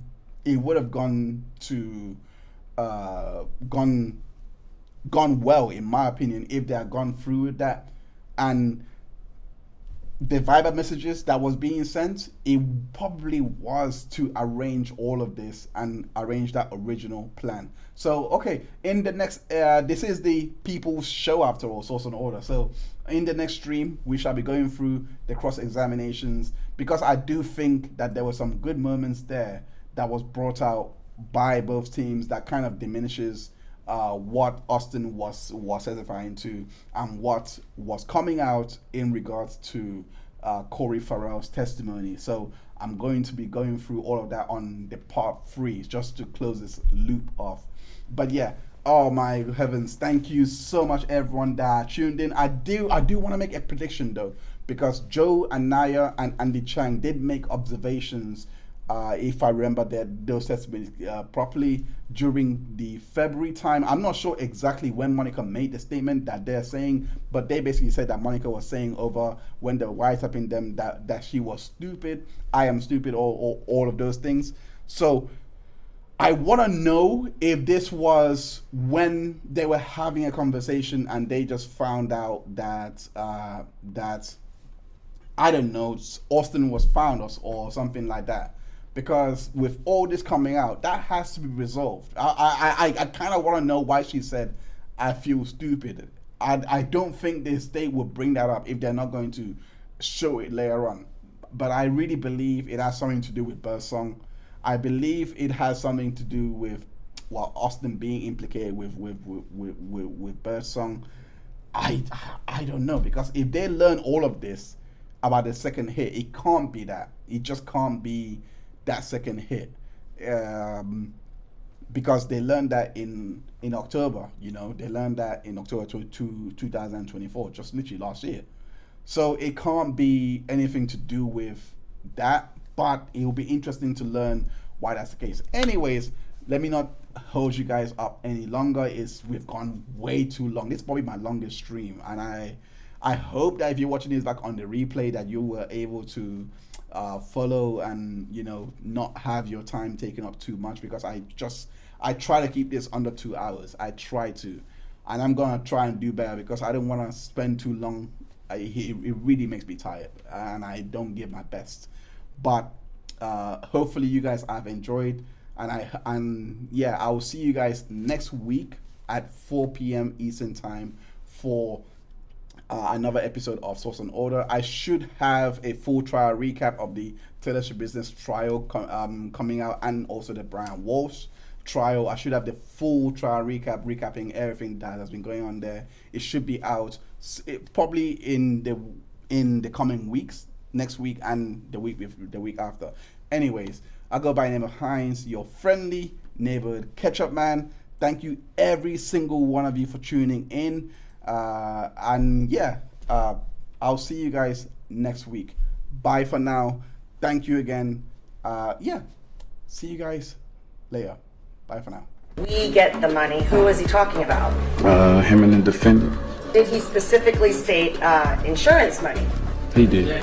And that a vehicle was rented that I've been told has been associated with Mr. Baker, and that vehicle rental was at 11:01. Photograph from inside the parking garage showing Baker's, or at least the front end of his Ford Expedition and a red Mustang.